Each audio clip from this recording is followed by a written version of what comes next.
Hey Herbs, Herbalicious. Herbalicious is my favourite herb. She's my favourite herb. You're even better than parsley, Herbs. You're even better than parsley. How are you, Herbies? There we go. Ding! There we go. Oh, we got the... we've got... we've got the... this is the... This is what happens when you take a photo with my camera. You get all the photo stuff on it, and we have to flip it. We have to flip it to video mode. There we go. Grand, of course. How's yourself? You are always grand. You are always grand and amazing and brilliant, and I love how positive you always are. It's great. I'm very well, thank you. Yes, I'm very well, thank you. I've just finished the video for this dude. So he now has his own special YouTube video, which I'm going to be excited to kind of follow up on if we do a painting vid. I don't know whether we are going to do a painting vid. I think it'd be quite cool if we do. And I still need to remember what this bloody thing's called. It's not a casket of flensing, I'm sure it's not. But yeah, it's good.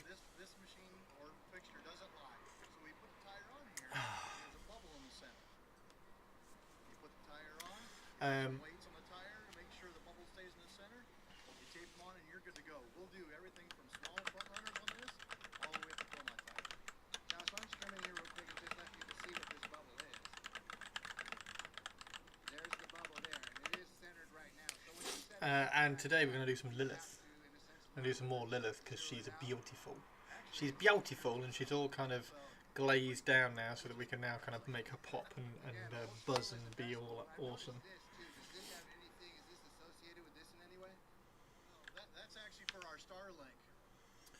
Oh, I've forgotten the word. I'm writing a reply to someone on a thing and I've forgotten the word. Oh, Herbs, help me, learn your word. You really like the model? Alice? Who the fuck is Alice? Hey, Alice. Alice and Herbs. Who can ask for a better viewing Twitch viewership than Alice and Herbs? Which model do you like? This model or this model? Or both models? Because they're both badass. Have you seen the other badass? This is the other female Archon awesomeness. The word is purple. The word is purple? No, not that word. No, I'm trying to think of... So, there's consistent... not consistency. Constance. There we go.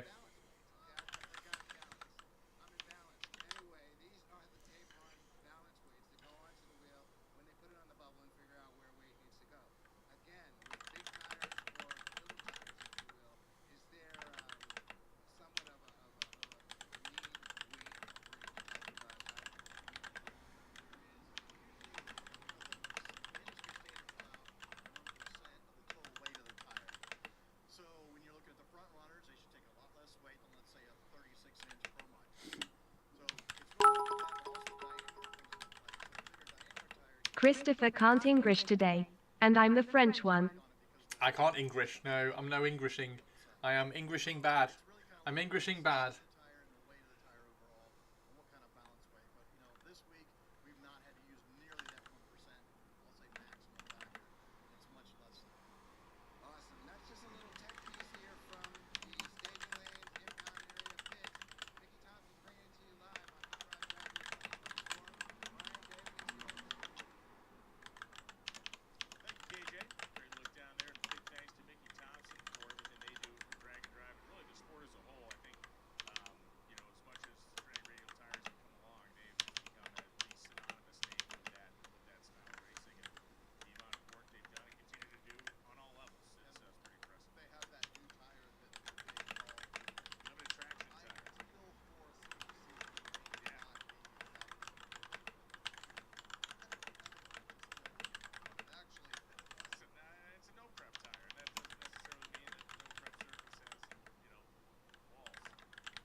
There we go. Right, sorted. That was a big, long, typey messagey thing.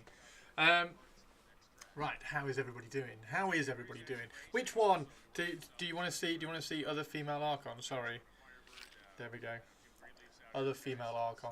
So I want to do loads of these characters for Drukhari, because Drukhari seem to have loads of character to themselves.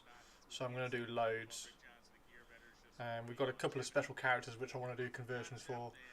But that is Lady Archon, who is badass. Her hair is phenomenal. Her hair's just phenomenal, and she's badass. Just sat there walking on some wraithbone. So that's Lord and Lady, the Lord and Lady Archon. Rah! And then of course we have Lelith. We've got all sorts of things like Illic Night Spear, which is my conversion for him for the Dark Eldari route for my Eldar, which is quite cool. We've got the Beastmaster here. There's the Beastmaster, which is going to be riding a skyboard, which will be quite cool. Yeah, he's going to be quite good, and he's obviously got all his Razor Wing flock. And then we've got all the Scourge. Yeah, it's just I'm getting very into all the elves again, but this time the 41st Millennium elves. We do have one thing to glue onto Lady Archon. We have another little tassel which needs to go on her waist like that, just to cover that. So then she ends up with a little bit of a tassel on the front. So yeah.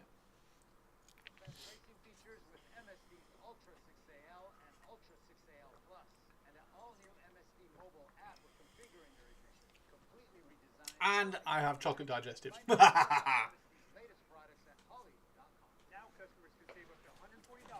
What are you two doing today? Herbs. Purples apparently has woken up with a headache, so Perps needs some hugs.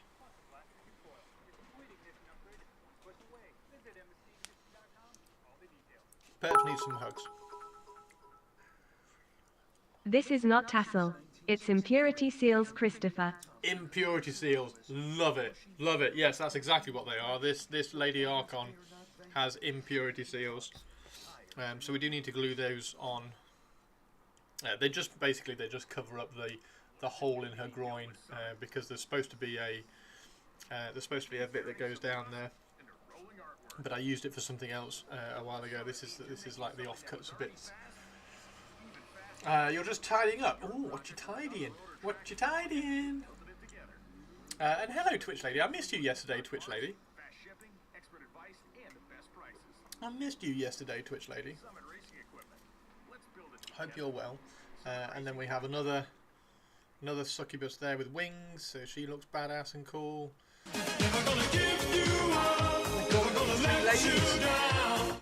The three ladies of the channel are live. Yes, I am incredibly curly today. My hair is so long. I am keeping my hair long for you lot, because you keep going and keep insisting that it looks good. So I'm trying. This is all your fault, so you better be happy. Yeah.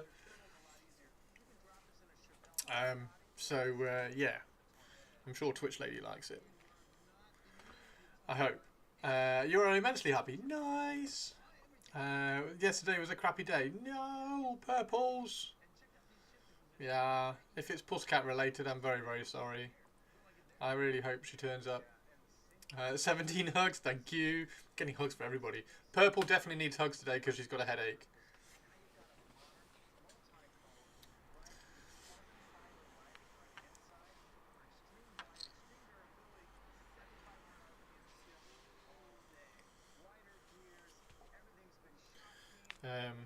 So yeah, we're going to do a couple of things on this guy. I have cut, if I can find it, I've cut up one of the, so you remember it used to have these little bits down here, like the little weeds and things down here, and they were in the wrong place, so I've ripped those off now. I need to turn down Hot Rod Drag Week.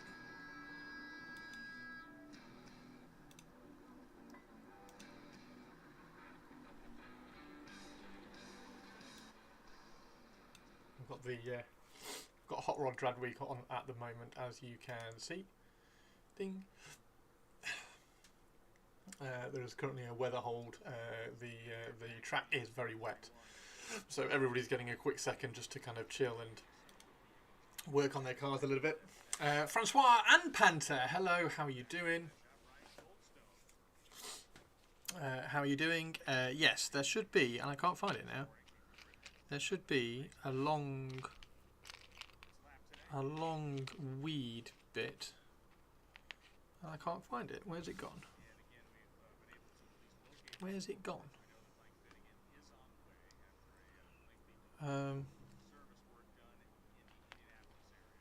Because we need to start kind of cutting back into this and then putting those. Basically, it's one of these. It's this bit here that I've cut off and trimmed but down, and then that kind of hooky angular branch is going to be sticking up from this side, because they used to be at the front when it had the other sword arm on it, but as soon as you changed it to this sword arm, they needed to be moved further back, so they now need to be sat back here. And I do really want to do. I'll probably do him tonight. I'll probably do the other Archon with the classic head tonight. Having some coffee and cinnamon roll. Nice. Sweet.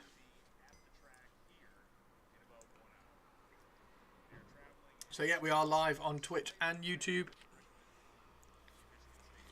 We are live on Twitch and YouTube. I wonder if it's on the floor.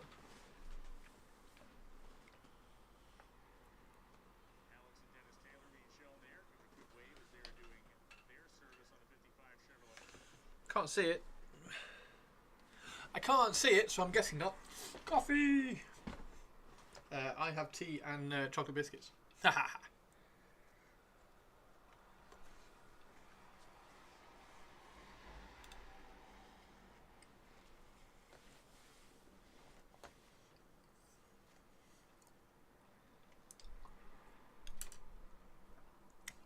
Nom nom nom nom nom. Okay, so if we can't find that one, we'll just have to trim this one down. So I might start. Oh, I need to put music on before Twitch Lady gets cross with me. I might start just tidying up. So I want to pull. This is all texture paint, so it's really easy to remove. The back is fine. I'll just add like a tuft here and a little bit of detail on the back. That's absolutely fine.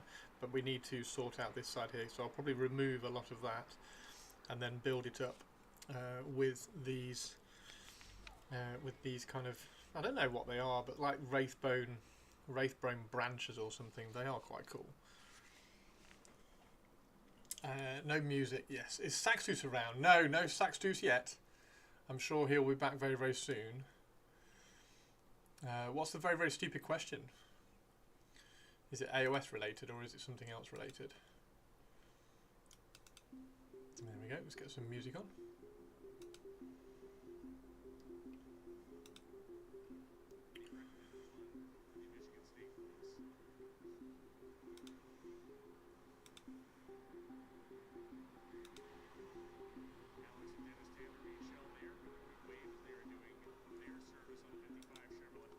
Hopefully Saxtus will show up in a second. He's just posted in Discord, so maybe he's hopefully he'll poppity uppity.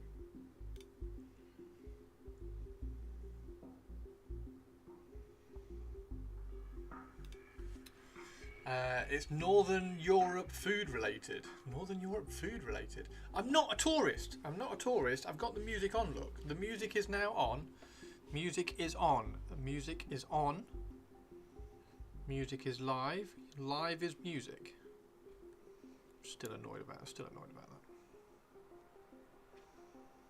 that. I'm just never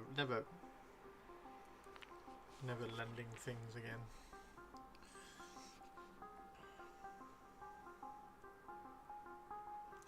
My fault. I'll get a replacement. Right, so there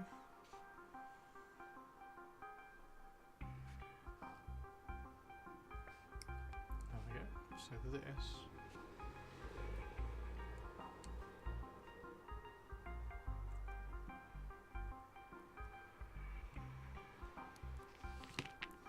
This can then fit in the back there like that, and it can be like a weird like almost like Nightmare Before Christmas, like Twisted Branch. So I'm going to put that one there, and then it just needs another small one in front of it. So that's the plan. Doesn't read all the books. I do read all the books. I finished Lelith last night.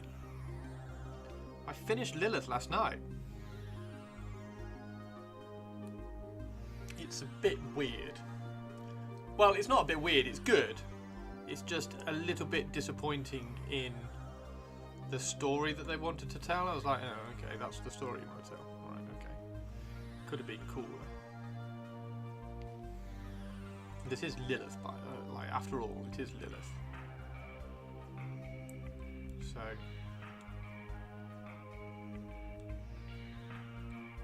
I think maybe a lady should have written it.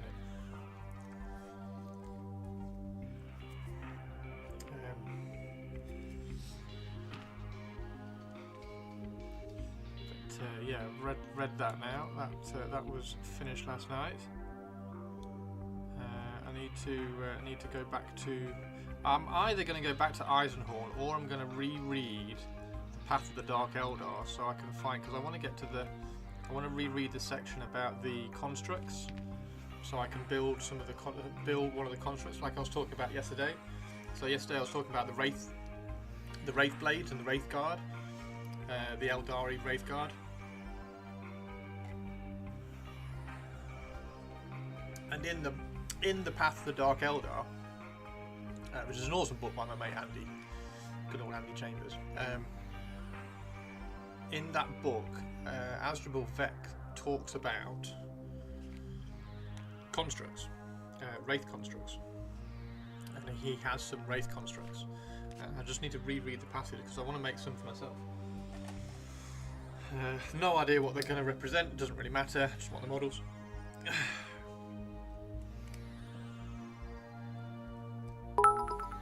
Hey, Twitch lady. Vect can go get wrecked. Twitch lady, that rhymes. Twitch lady is a poet. Twitch lady is a poet. Why can Vect go and get wrecked? I like Lelith. Vect is very weirdly portrayed in all his books. He's a badass twat, basically. Because he put a contract on Yvrain's head. I do like the way you say Yvrain, Twitch lady. Interestingly, Twitch lady, Yvrain is exactly the same way that they pronounce Yvrain in the Lelith book. In the audiobook, I did a one of the, you can click on the audiobook and like listen to a section, like a sample. There we go, sample. You can listen to a sample. You can listen to a sample from the audiobook, and it's narrated by a lady, and she's pretty good. I've not listened to the whole book, but she does refer to Yvrain as Yvrain, and Twitch lady has just referred to Yvrain as Yvrain as well. So maybe I pronounce Yvrain wrong. Maybe I am incorrect. And it is in fact Yvrain. I've always said Yvrain. Yvrain.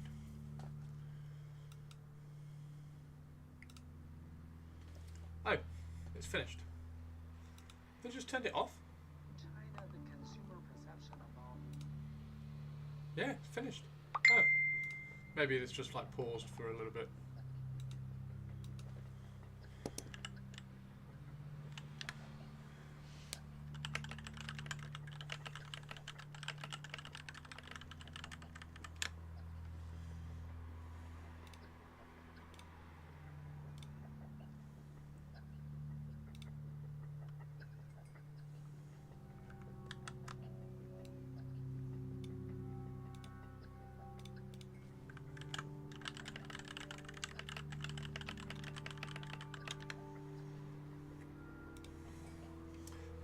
Villa Incognito by Tom Robbins is a great book if you want to read something new. Nice. Villa Incognito.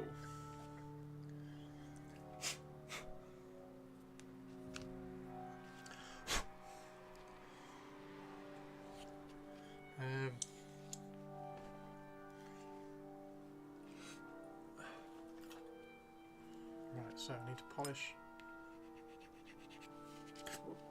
that bit of there. Actually, let's remove it. Remove it from that.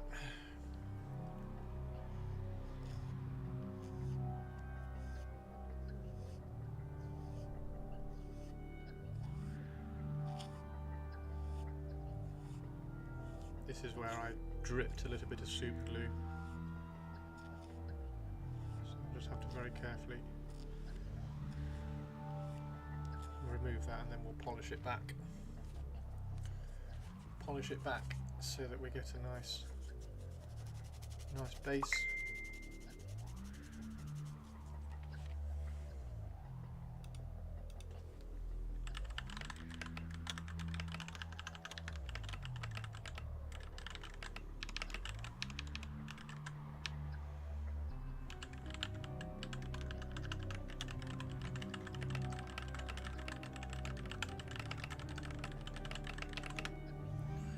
Sorry, we just got emails. We just got emails, so as soon as we get emails, we have to kind of swap.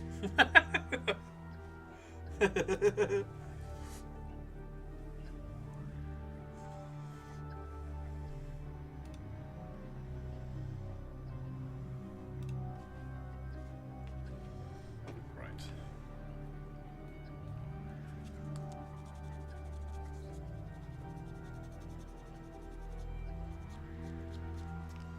Okay. Oh, there's a bit on the back here as well, look. See if we can get rid of that.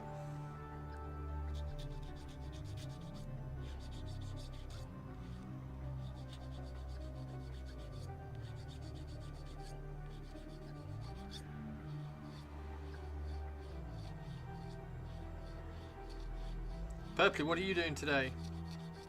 Are you at work today? Or are you at home today? Are you in the office? I should probably say, are you in the office or are you at home? Yeah,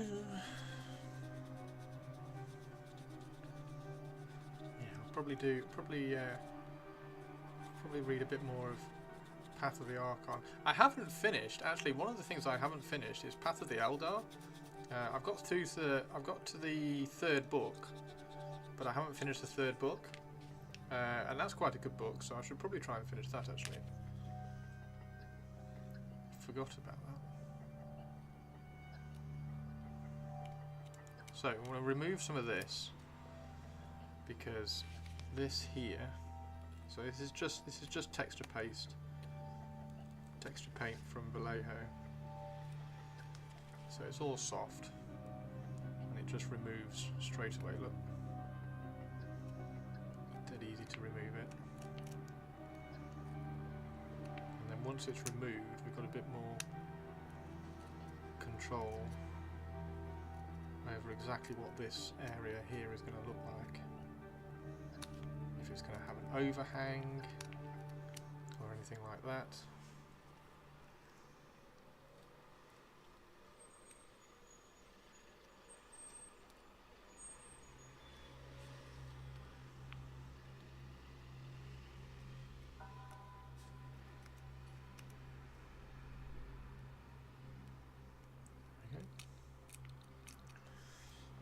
The antics of Tanuki are amazing and hilarious. Tanuki, the raccoon dog, is a creative mishap of the gods, a shapeshifter. It sounds a bit like Imagica. My favourite book is Imagica. Brilliant. If anybody's read that, I'll be impressed.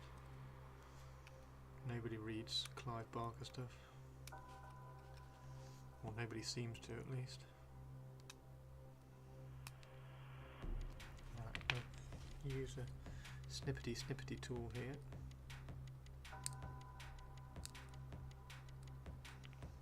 There we go. Sounds good, Francois.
got all that out of the way.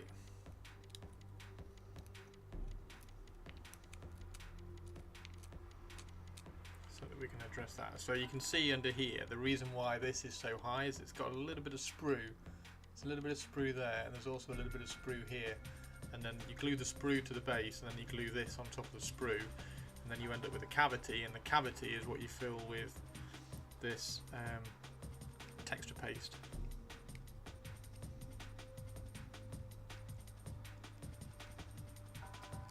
But we just want to like improve the quality of this base a little bit now that it's kind of finished and looking so badass.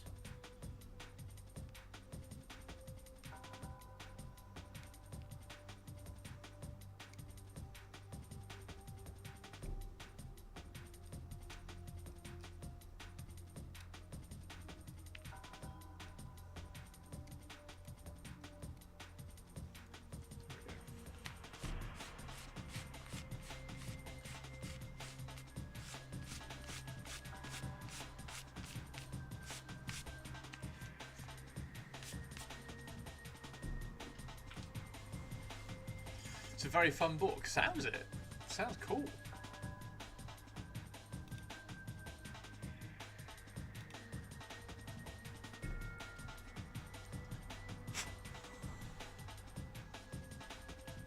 Okay, so now you see this twisted little branch can now fit in there like that.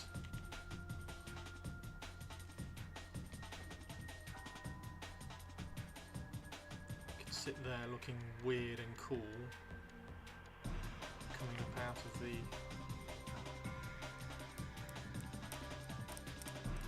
wraith bone.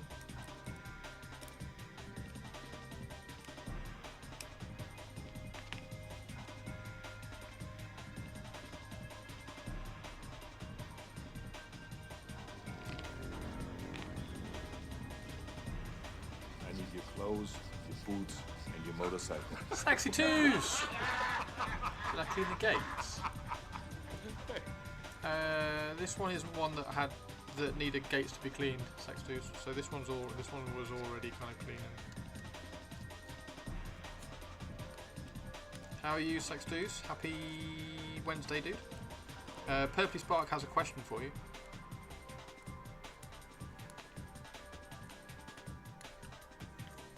Yo, Shady, how you doing? Shady.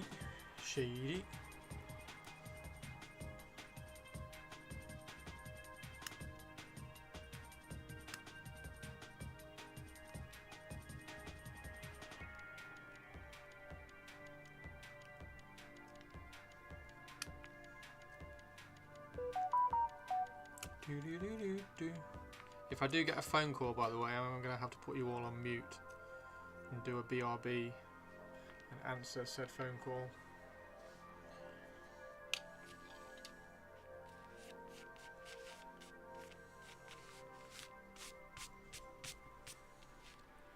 Yo, Jet, how you doing?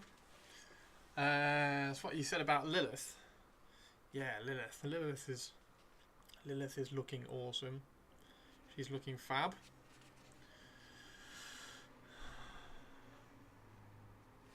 Okay, so this, once that's cleaned up, can go in there like that and create that width that way to kind of counteract the balance of the sword coming this way. Which would be quite nice.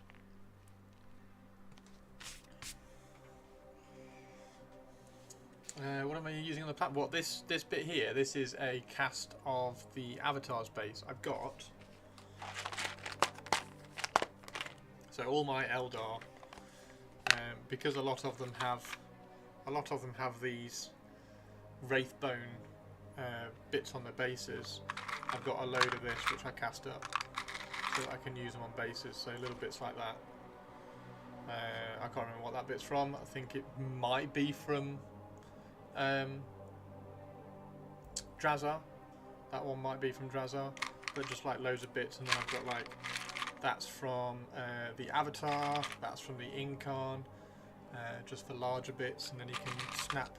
So that's the Incarn here, and you've got all these separate plates which you can snap off and then you can use those. You can use those on the floor.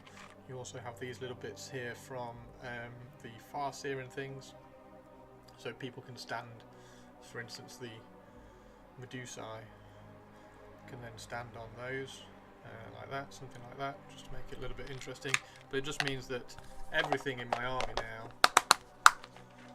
if you get the scourge out, everything in my army has these little bits of wraith bone just to kind of tie everything across. Same with the razor wing flocks. So nice and simple. It's dead easy to do.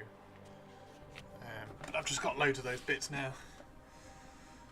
To make a silicon mold, yes. Is it true that surströmming is the stinkiest food in the world? Oh, it's horrible. I do think that the fermented rotten shark. Yeah, the fermented rotten shark is probably worse.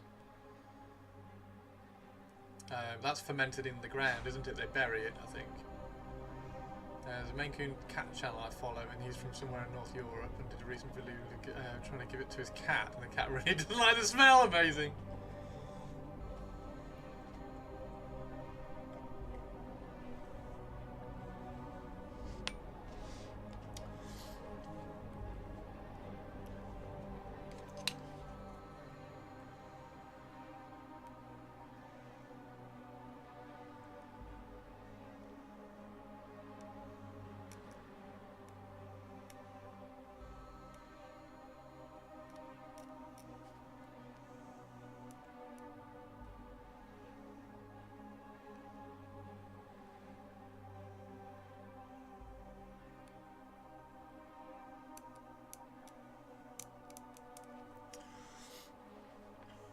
Any chance you would sell some recast? No. No chance at all.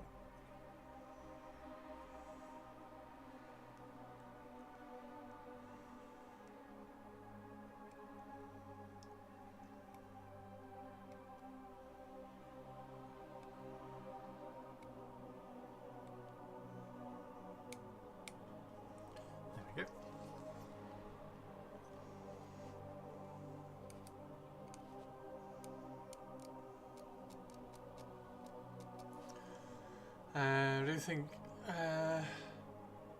I do think that thanks to the sealing of surströmming, the opening of it would likely become and make it stinkier than fermented shark. They did do it on Top Gear, didn't they? Or Grand Tour, whichever one it was at the time. Oh no, it was Top Gear, where they had to live in a car for a week or 24 hours or something, and the final one was, here, eat this surströmming in the car. Freddie Flintoff tried it. I think one of them gave up straight away, and one of them threw up in the car trying to do it, which is quite funny.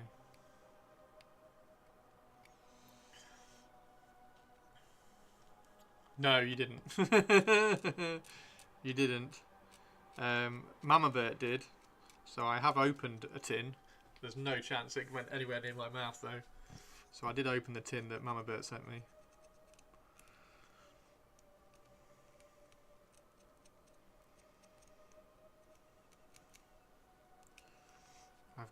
I've only got a quarter of a jar of Mama Bert's honey left now as well.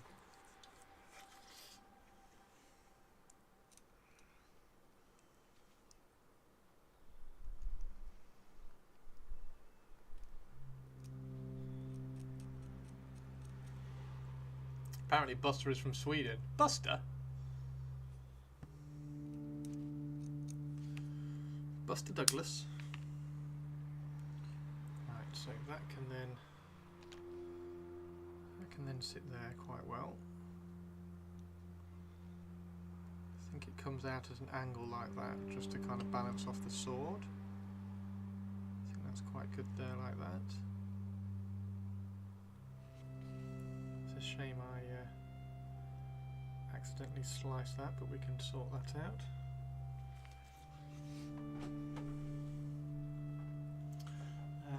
I'll have to listen to see if I can pick up the owner's accents. Strumming and smelly cheese are not even the same ballparks. Yeah, smelly cheese is nice, for the most part. Oh shit. Came out incredibly quickly. Took me by surprise and nearly poured super glue all over the table. Right, so that.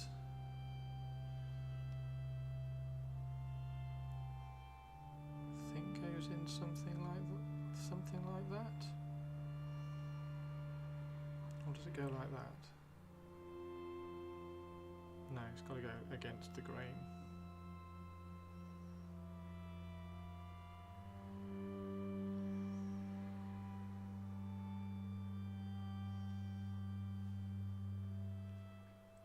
Too much?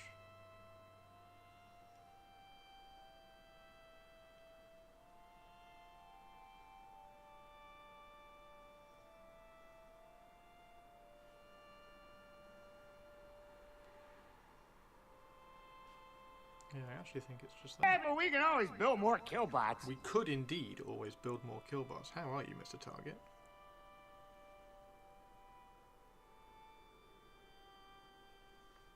We could indeed always build more killbots. Little bit of accelerator on that.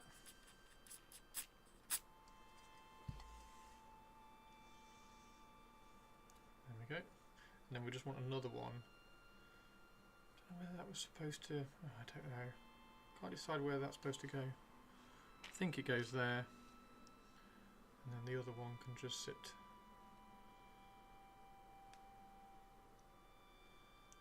Does the other one sit back there? Does it sit forwards of that one? I think it goes there, doesn't it?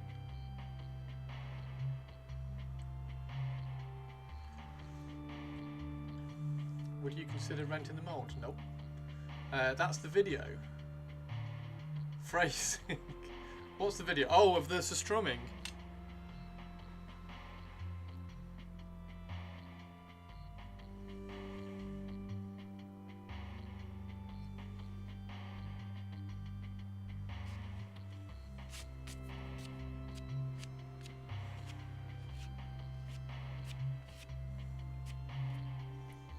I actually kind of enjoy it as a fruit. Of course, it's a bit unique.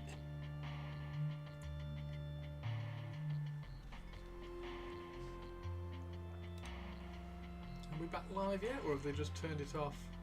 Oh no, we're back live. Good, there we go. Oh, they're still on the weather hold though. Wow, I don't think they're going to get any. I don't think they're going to get any runs done today. That looks very rainy. That looks very, very rainy. Okay, so let's cut the chain off there. So that.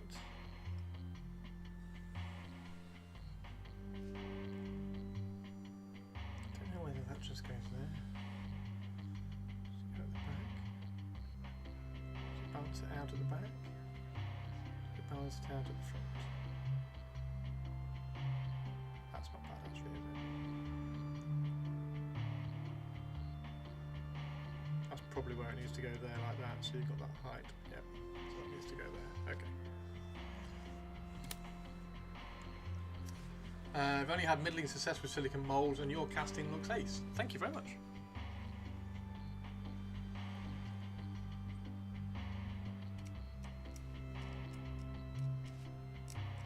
Keep trying, you'll get there. Hey Whiskey, how you doing, dude? Whiskey magic. Whiskey magic.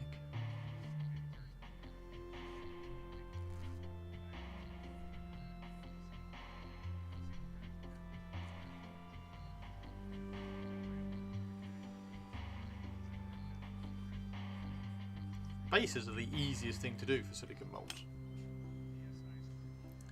It's so old school, he used to cast tin soldiers. I did. No, I didn't. You don't.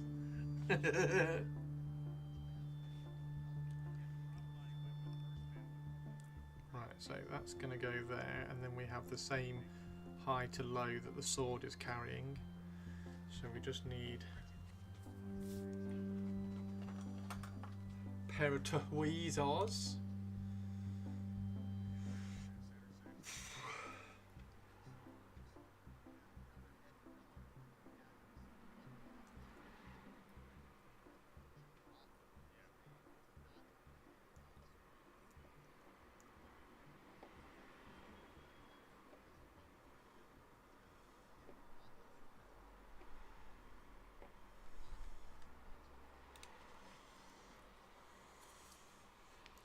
What about an exchange program? There is no...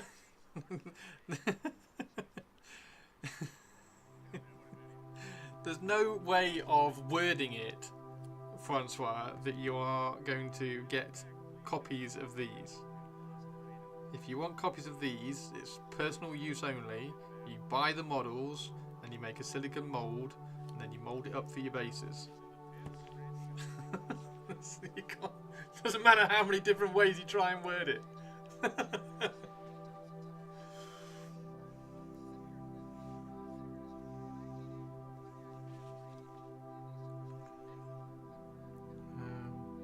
we go. So that can go in there.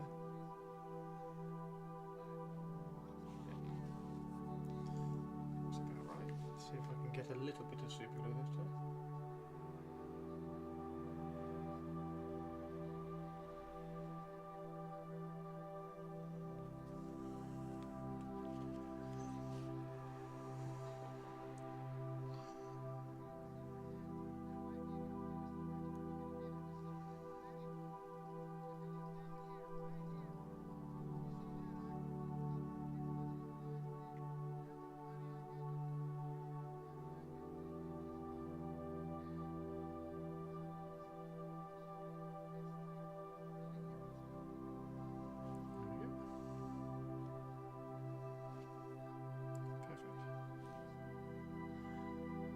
Might just need to clean that up a tiny bit there. I think we've got a tiny bit of... That was pretty good. He probably gave his tin soldiers to his mate, but he's going to pick them back up soon. Oh, don't. I'm still... Actually, it's not that much of a problem anymore, because I do now have them back, at least. And I do now have like a better paint job and better colour scheme for them, and they do look cooler. But yeah, it's a shame.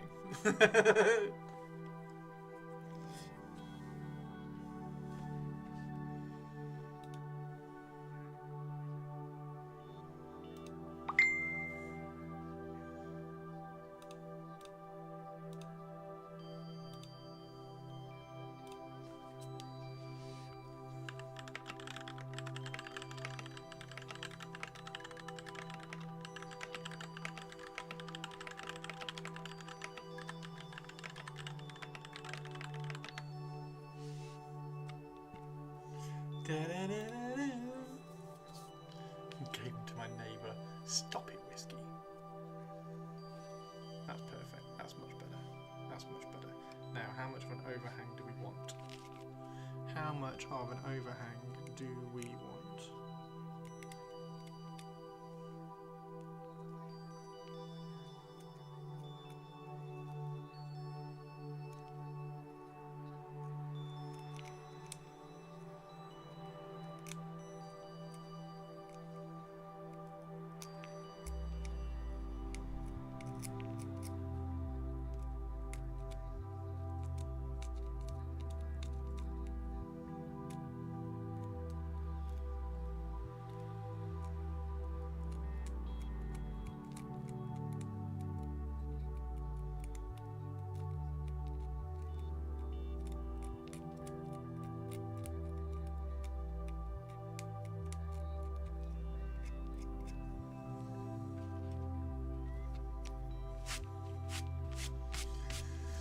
Clickety clickety. Hacksaw, Chris. Hacksaw? Oh, I like the hooks used as brambles. Thank you very much, Francois. Small rant. Being a tech professional in a modern world is hard. End rant. There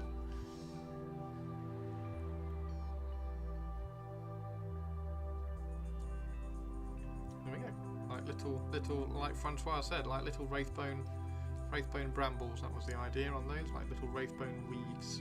Just to give a little bit of balance to the sword, because the sword's coming down here like that, so it needed a little bit of something here, just to balance off that composition. So there we go, and then we can paint those the same colour as we paint that. We're just deciding how much of a overhang this needs. I think that needs to come out as well, and then we can want a little bit of the front of the base there, so that we can see a little bit of the front of the base.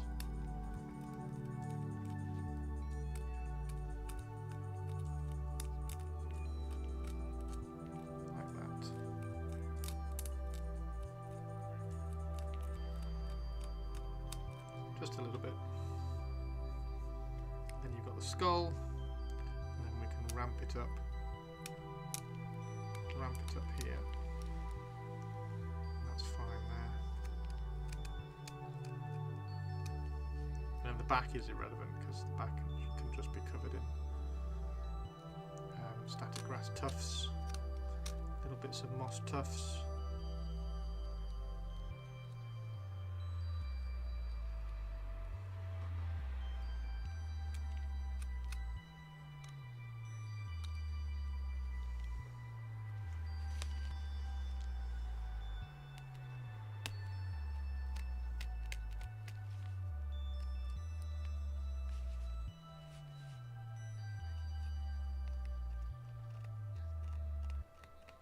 Yep.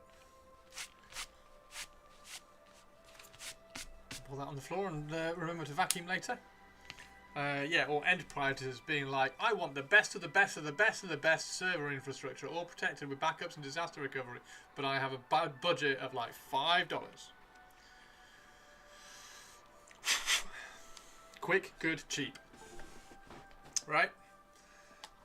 It's the trio.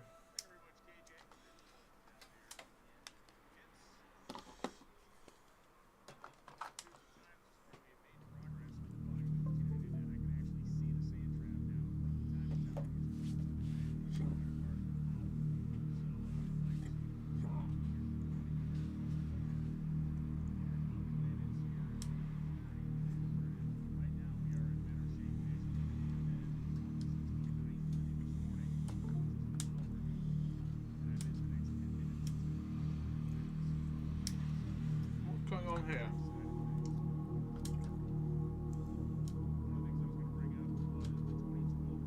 Oh, there we go. Getting worried then, I thought my battery had gone. Sorry, you can only have 2 of those things, sir. Exactly. The 2 of 3 rule, yeah. You do think you need to get a WoW stick? I think you need to get a WoW stick as well. There is a review on my YouTube if anybody wants to know what a WoW stick is. They're fantastic.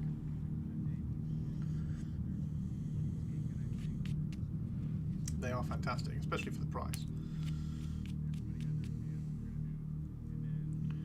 Especially for the price.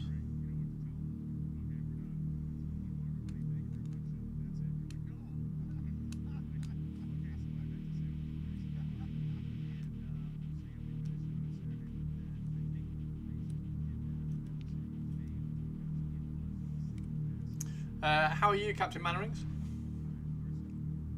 Are you having a good day, sir?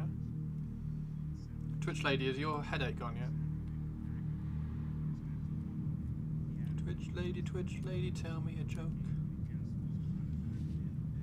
Twitch lady, who do you like more? Yvrain or Lelith? Who is the coolest one of all? Lelith or Yvrain? As Twitch lady says. Twitch lady says Yvrain.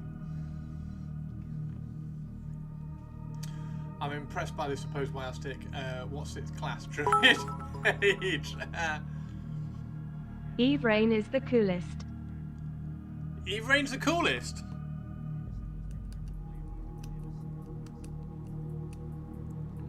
You think Yvrain's the coolest?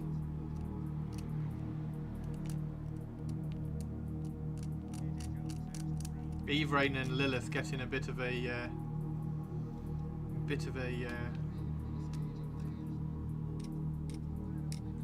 tiz in the Lelith book. Yeah, the Lelith book's a little bit disappointing. Could have been really cool. Could have been Lelith being badass, but it wasn't really.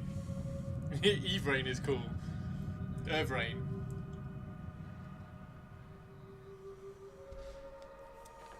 You took 4 Tylenols and 4 Advils. The headache was like, yeah, okay, I'm out. Oh, wow, okay. You were just like, I'm going to beat this headache to a pulp.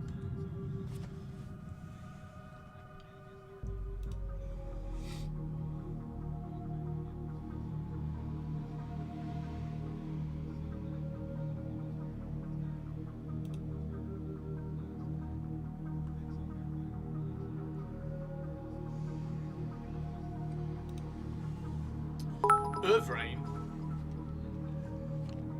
GW needs to get its act together and give us more books about the Inari. They do, really. They do. I have the Rise of the Inari book. So I have that. Oh, do I have that? Do I have the Rise of the Inari book? It's back there. I can't remember which one it is. I don't think it is. I think it's because the Rise of the Inari book wasn't that in a 3-book set when you bought the new edition? Whereas the one I think I've got is like a. Oh, I can't remember which one it is. Hang on.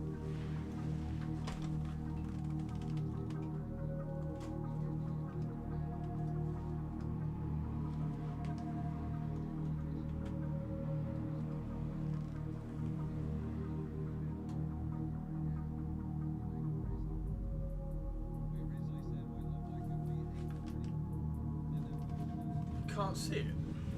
Must be next door. Must be next door. Time for early dinner and then bulwark grind. I'm sorry, Games Workshop, not too many Space Marine books needed. I know, it sucks. I need more Drukhari books. The Path of the Dark Eldar is honestly brilliant. Like, the Path of books are fantastic. That was back when Games Workshop did, I don't want to say proper books, but they did some proper cool books. Gene Stealer cult jackals always end up in the middle of the board. Yes, Stealer's wheels are stuck in the middle with you. Oh my god. Yeah, now that they finished the Horus Heresy, they need to write like 200 books about the Scouring, right? They need to write more books about cool stuff, for sure. The Horus Heresy was cool. Like, the Horus Heresy is their jam. That's their IP. It's their pretty important IP. But let's get some. Like, how popular have the Necron books been? Everybody bloody loved those Necron books.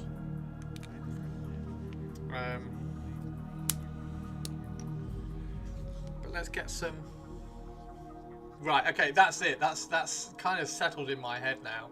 I am reading Path of the Dark Eldar again. Maybe I should do donate to make me read a chapter of Path of the Dark Eldar. That would be cool. I can sit here and read Path of the Dark Eldar to you, and then you can learn all about this lot.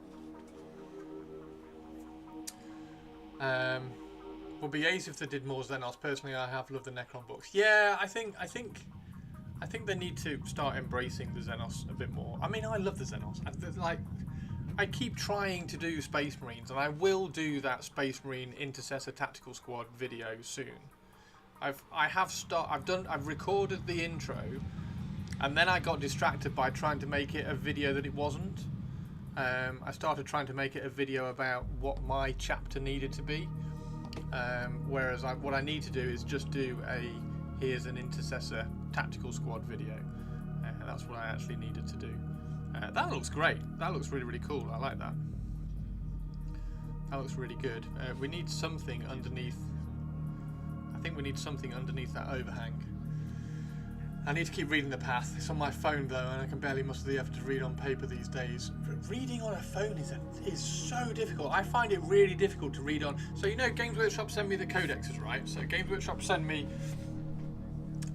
PDFs of all the codexes to do reviews on. So the Blood Angel Codex review that is up on my YouTube, that was reading through a PDF. Reading through a PDF on screen I find really difficult. I don't know whether it's a generation thing. There we go. There's all the jokes for you, Twitch lady. You can make all the jokes about me not liking reading on screen, and I like reading in books. I find it so difficult to read on screen. Codexes in particular, but I think codexes are a special thing because when you read a codex, you like to flip. So when you get to a rule, you're like, oh, I wonder whether that applies to X unit, and then you can flick back to that unit. Here we go. Also, Mr. Dan Abnett needs to write that darn third Bequan novel. I want a definitive answer about the King in Yellow. I'm sure it's my boy Constantine, but I want the certainty. Oh, you should message. You should just buzz him on Twitter and say, "Oi, Dan, do it. Do it now. Do it now, Dan. Pitch it to Black Library and say, do it now. Make a bootleg audio book of the Dark Eldar books. Use a fake identity for when games drop. See, think it is. Codexes would take so much formatting work to actually be readable on a phone. It's just a PDF. So they're just PDF pages, and you just scroll down the PDF. But they're just really awkward, and I find it very difficult. That's one of the reasons why I haven't done. I don't want to say lore videos, but like Dan Abnett is your favourite Black Library author. Gav Thorpe's my favourite Black Library author, but that's because he's a mate. So, and Gav Thorpe put my Tomb King in one of the books, which was awesome. It was in one of the dwarf books. The dwarfs were fighting Tomb Kings. He was like, Chris, what's the name of your Tomb King? And I was like, so and so, and he put it in the book. You're enjoying Chris Wright more and more. Nice. Gav is not bad for sure. Gav's pretty good. I tell you what. So the two of my favourite Warhammer books are Path of the Eldar and Path of the Dark Eldar. Gav wrote Path of the Eldar, and Andy Chambers, surprisingly, because he didn't write lore a lot when I was there, and then I found out when I got back into the hobby that he wrote this Path of the Dark Eldar book. It's absolutely fucking brilliant. Yeah. Andy Chambers wrote Path of the Dark Eldar. It's honestly, it's brilliant. I think we should donate to make me read a chapter from Path of the Dark Eldar. It's a very, very good book.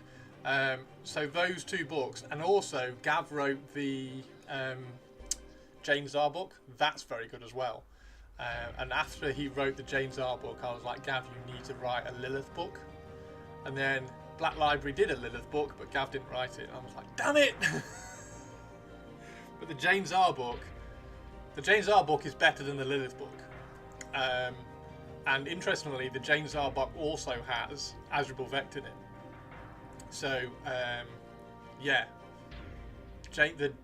Actually, thinking about it, the Jane Czar book and the Lelith book, you can kind of read back to back. So if you haven't read the Jane Czar book, read the Jane Czar book. Yeah, Andy Chambers, Path of the Dark Eldar, excellent book. You can get them all. So the Path of the Dark Eldar is, I'm trying to remember, Path. It's 3 books. It starts with it's something like Path of the Cabalite, Path of the Incubi, Path of the Archon, all combined into one. Who wrote the stuff about Drazar versus Jane Czar? Not sure if it's in a book or a short story. I think it's in a book. Drazar, I'm pretty sure, doesn't turn up in the Jane Czar book, so it's not that book. I would guess it's a short story? I don't know. Oh, possibly Psychic Awakening. Yeah, possibly Psychic Awakening. It's the Ynnari lore part. Oh, maybe it's in... Hang on a second. Let me go grab that book. Let me go get the book. 1 sec.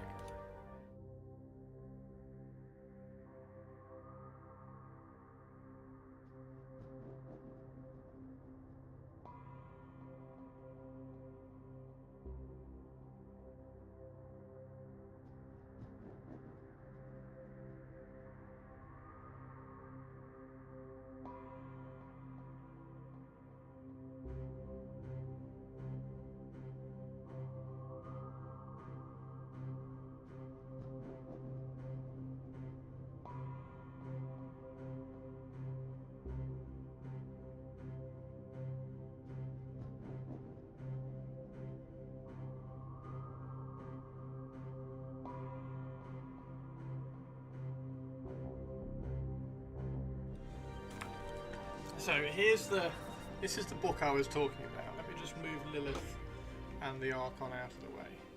So this is the one I was talking about. It's the Gathering Storm book, Fracture of Baal Tan. And this is one of, I think there's 3 books in this. This is number 2. It'd be awesome to get the other 2. But this is the Fracture of Baal Tan. I think the next one is Rise of the Ynnari, so maybe it's in this one.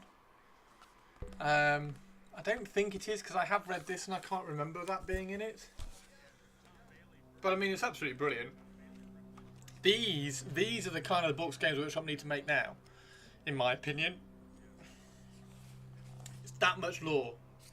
It's just all cool ass story. Tons and tons and tons of cool ass story. It's fantastic. So this is the sort of stuff Games Workshop needs to make now, not the codexes that they're doing now, because the codexes that they're doing now are just, they're just repurposed old text put in a new layout with new rules. The story is Phoenix Blood, if I remember right. 100 pages of data. I know. Like, that's the rules. That's it for rules. And the rules in this are basically like, hey, do you want to run like an Ulthway army? Forces of Ulthway. There we go. That's how you run an Ulthway army. So the rules are already out, and this is how you run the Incarn. But this is just all. There we go. That's missions. There we go. Rules. Chapter 4. Chapter 4. All of this. Right. What was that? What was the thing called? Phoenix Blood. Let's see if it's in the context. Don't want to snap his thing off. Let's see if it's in the contents. What was it called? Phoenix Blood.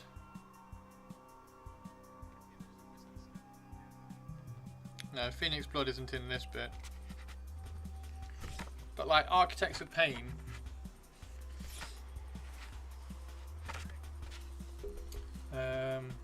Asdrubal Vecht, Lelith. Oh, so Drazar's not even in it. Yeah. It'd be super cool. It'd be super cool to get the other ones of these.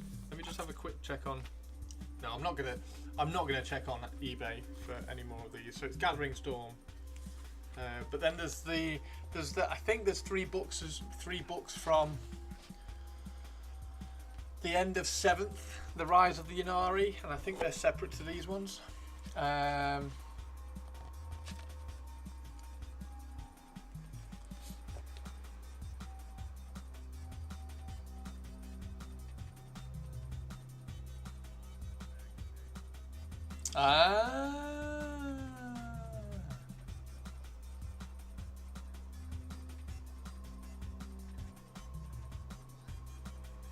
Yeah, so it's that bit. And this is just all so goddamn cool. Okay, it's just, this is what they need to do. This is what. Forgive me if I'm wrong, but this is what we all want, right?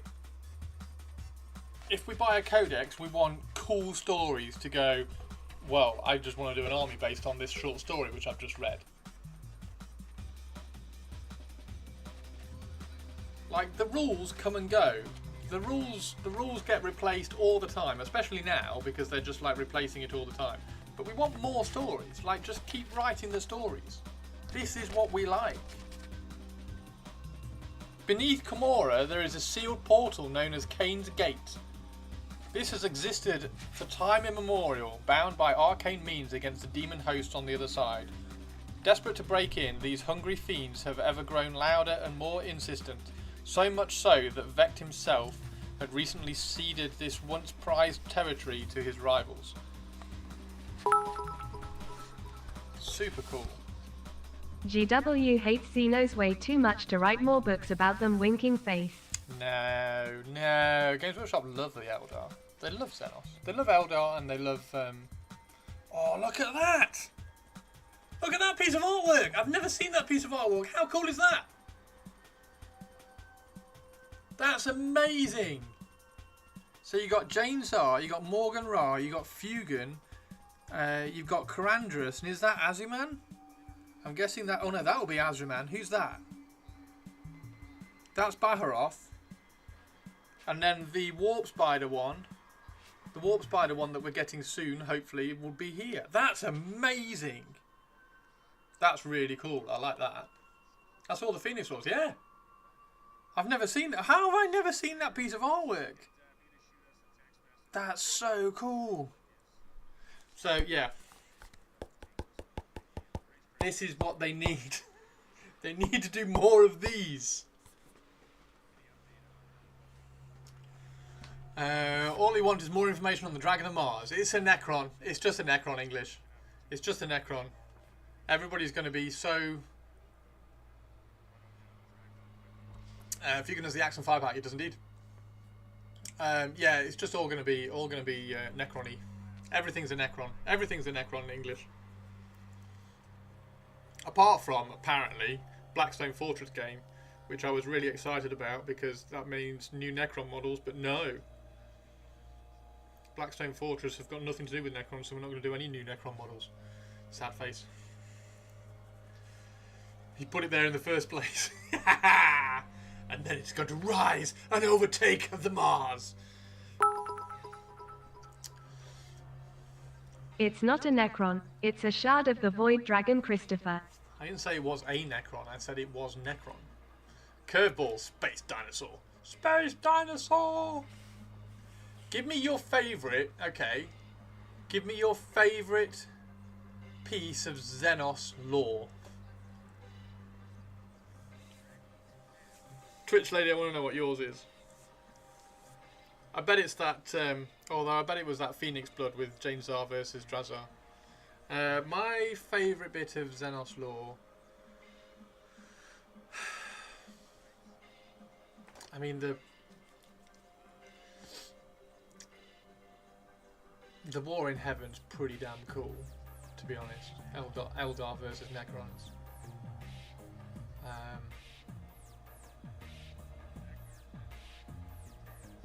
Do you want to see what Gav wrote in my Path of the Eldar book? Like a dick. My favourite piece of Xenos lore is that the Necrons can destroy stars from afar, but just don't. James Arvis and Drazar was amazing, but I'd go with the Harlequin lore. Would you? Kegarak. I like the. There's a very short story, and I can't remember the exact bits of it where Kegarak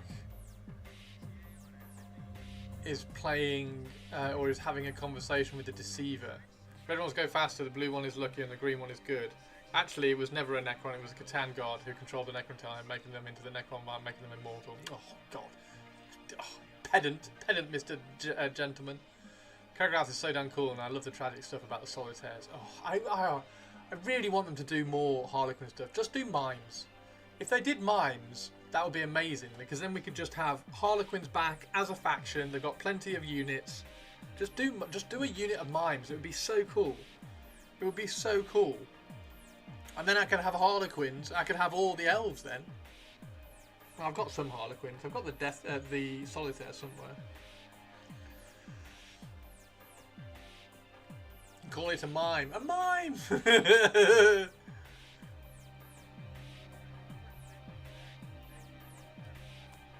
Does he? Oh, I might have to go and find that.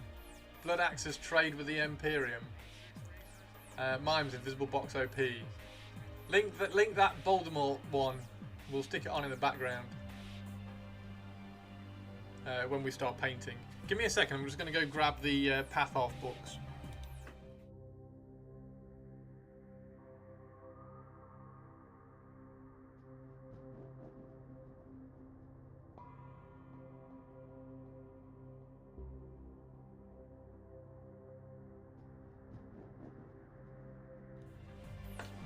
There you go. Let's move the Lord Archon out of the way. So that's Path of the Dark Eldar. Andy Chambers. Good dude, Mr. Andy Chambers. So yeah, somewhere around here is where Asdrubal Vect gets the Wraith constructs.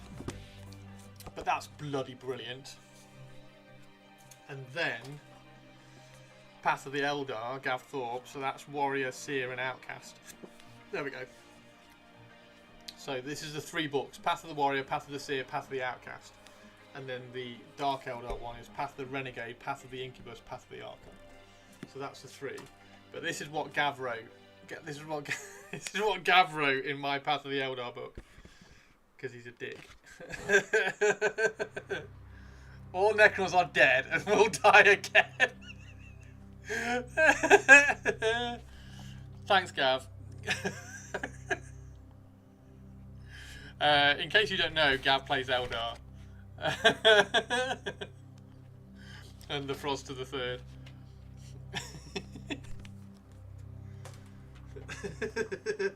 But yeah, those two books, if you like your Xenos, these two books are phenomenal. Absolutely phenomenal. Even though yours won't have a taunting note from Gav in it. Orc lore is the best lore. I'd probably actually disagree with that. I mean, best is obviously subjective, so yes, of course you can think it's the best, but I don't know. Best.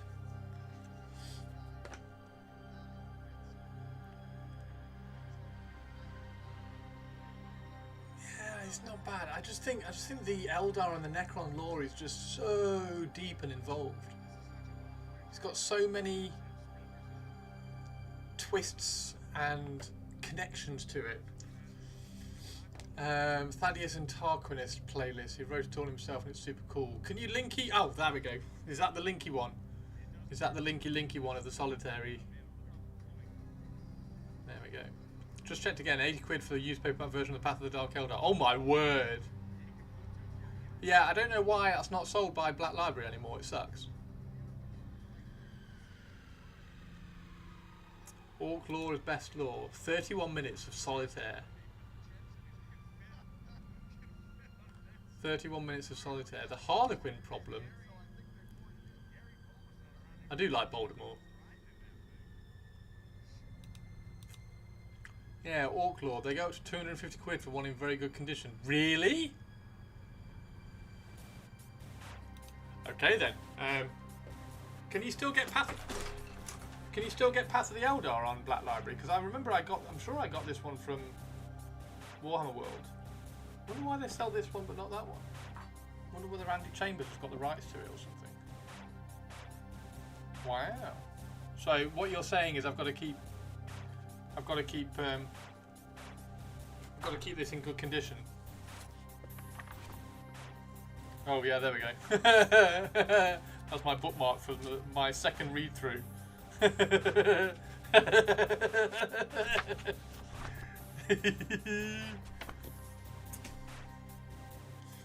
Only Kindle versions still exist. Wow.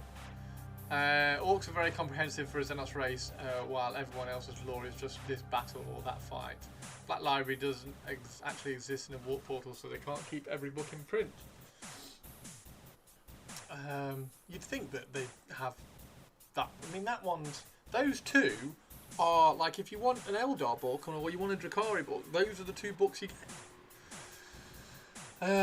Only Kindle versions still exist. I do have them both on Kindle, so I do have them both as like Kindle PDF things. So they are on my Kindle.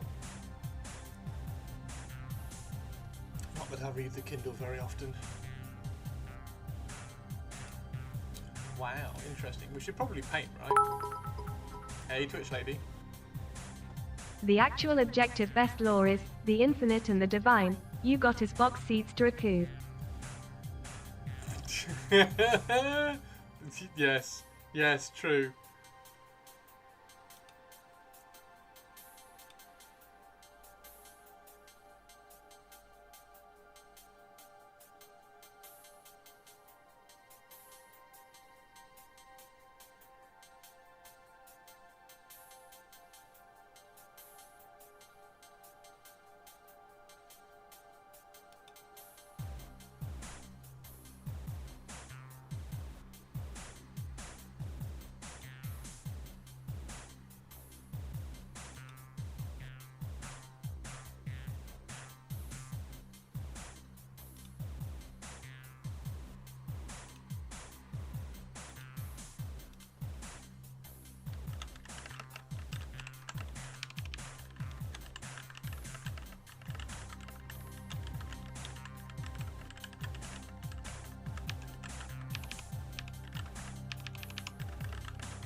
The problem is, the more they don't keep any books in print after a certain point, as far as I can tell, there are probably some exceptions.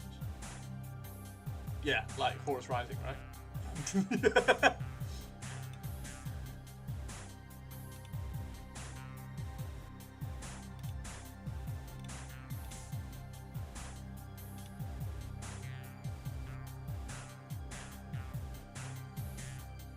Oh wow. Who wants to know what my loyalty reward for one of my 3D print patrons is?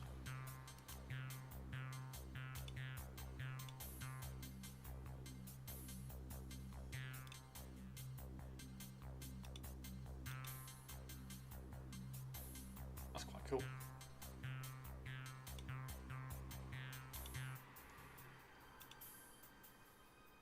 Does it have a flared base?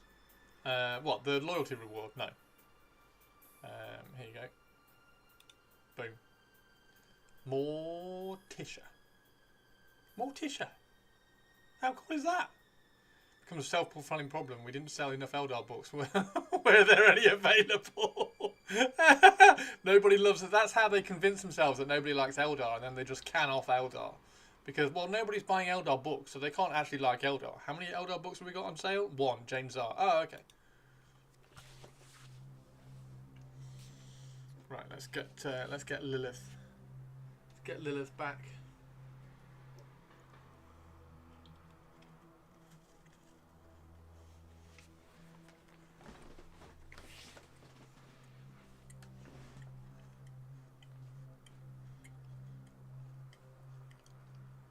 That is cool. I like the Silent Sister walking up and you see her null zone as she's walking into the psychic field. That's probably my favourite part of that. There we go.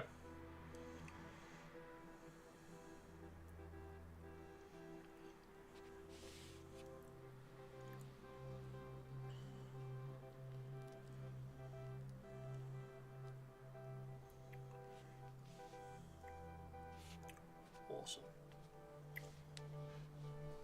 Also, the speed of the custodian was amazing. The speed, the speed!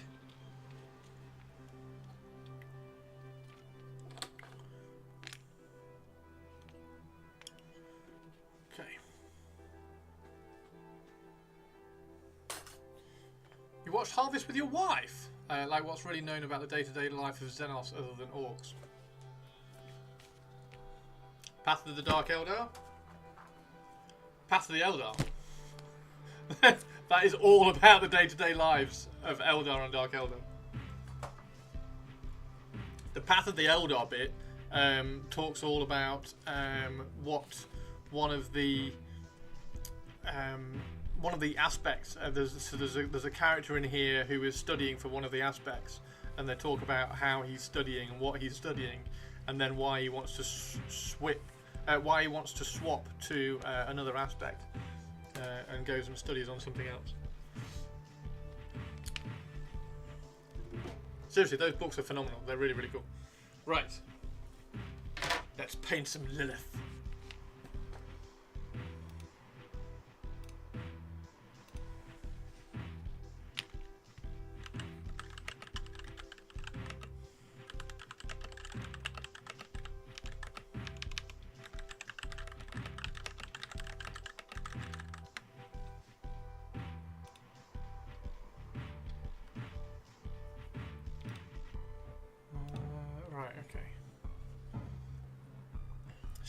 Shall I put the story of the solitaire on while we do this then? So if I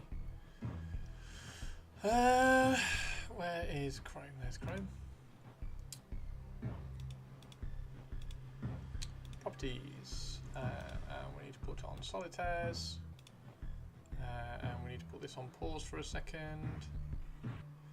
Third episode of Tide is out, by the way. I thought the reading bit is from that.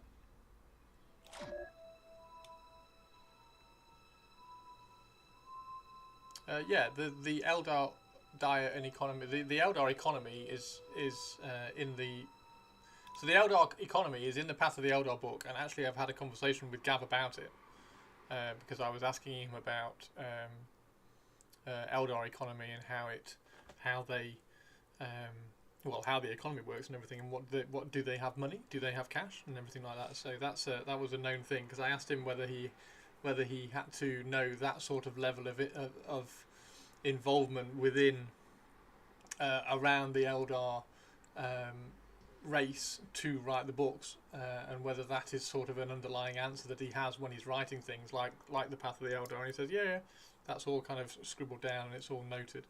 Like he has notes on how all the Eldar economy works between craftboard and stuff. Right.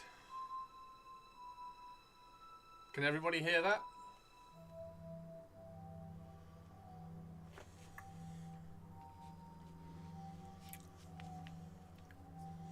We are travelling alone, yet not incognito.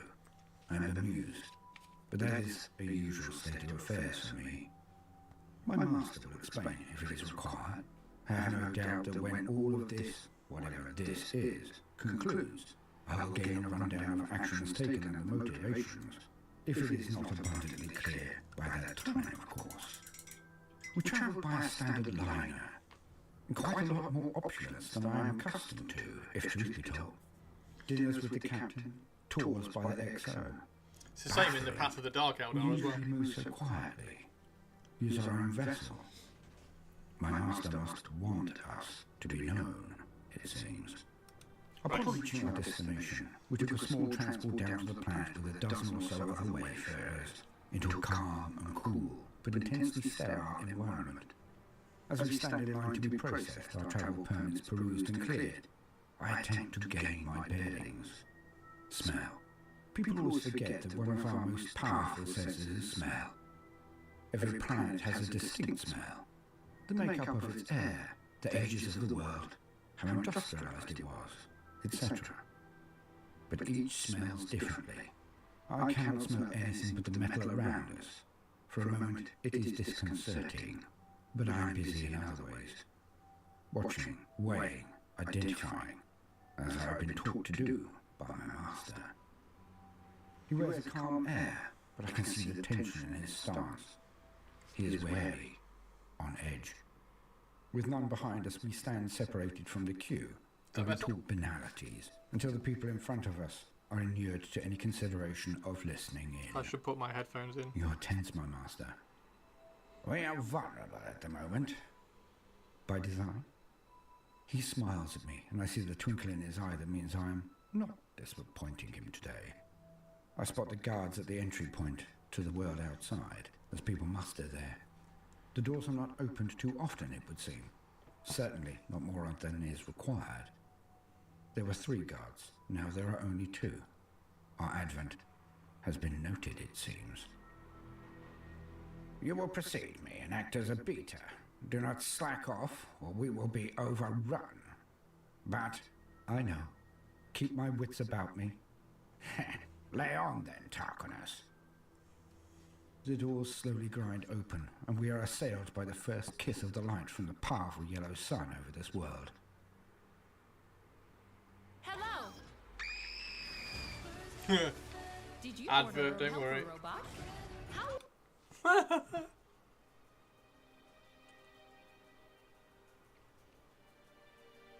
And I immediately know why the door is usually closed, and there are sprays of some form of perfume aimed inside the port, as we are assailed by the spectacle of the bizarre bazaars of Bilius Brabataran. Try saying that after a bottle of Amasec. The light, sound, heat and smells are overwhelming, but in the most glorious of ways. We head out into the crowded market, my cane now being used as a club to knock people on shoulders and shins to get them to back away to allow us to pass. After the initial surge of beggars and thieves have tasted the speed and strength of my rebuffs, they make a cordon around us, just out of my range. We process through the market, my eyes everywhere at the same time. Above us are only 2-story white buildings, glaring in the light, perfect for an assassin. I am aware. We pass grills over an ancient sewer system, perfect for an assault or explosion. I am aware. Surrounded by bodies, my cane slams out regularly, but I am always watching every angle around us, looking for eyes too certain, the stare that will not be broken, following us out of a purer motive than just the contents of our credit bags. The sigils we wear, the badge of the Inquisitor so usually hidden, give some pause. I know I am having to work less hard due to its implicit threat, but my master is very tense indeed. He exudes an air of haughty superiority, but I can see his stance again. He is searching for something. We pass stands and stores with every form of object, every kind of taste and smell, but still, he searches. A good part of the morning has gone when I see him take pause. We stand before some beggars, all swathed in those threadbare grey robes, bowl in hand, stretched upwards in supplication. My master stops, and I thrash around us to keep back the crowds. He makes his way to the beggars, heading to the front of their line. He places a very nice credit donation to one after another, and speaks them swiftly but smoothly. When he gets to the last, he is closer to me, and I hear what is exchanged, all previous donations being a screen to this one event. Alms for the righteous? Are you righteous? I am not, but I wish to know if I can be of service to thee this day. Then you must repent, and yes, I have need of your services this day. If you do this, all debts will be paid. All? Indeed, all. Then find me in your shadow this day. My master stands erect again, but his stance has shifted. He stands more tall, less hunched, less cautious. He stands confidently, more so than at any time since we left his retinue for a brief respite. The hands on the beggar, just as he pulls the bowl to his stomach and encloses his entire form around it to defend it. They were too slender, too long. My master stands before me and calmly says, We need a feature film length harvest episode. Exerted here, shall we, boy?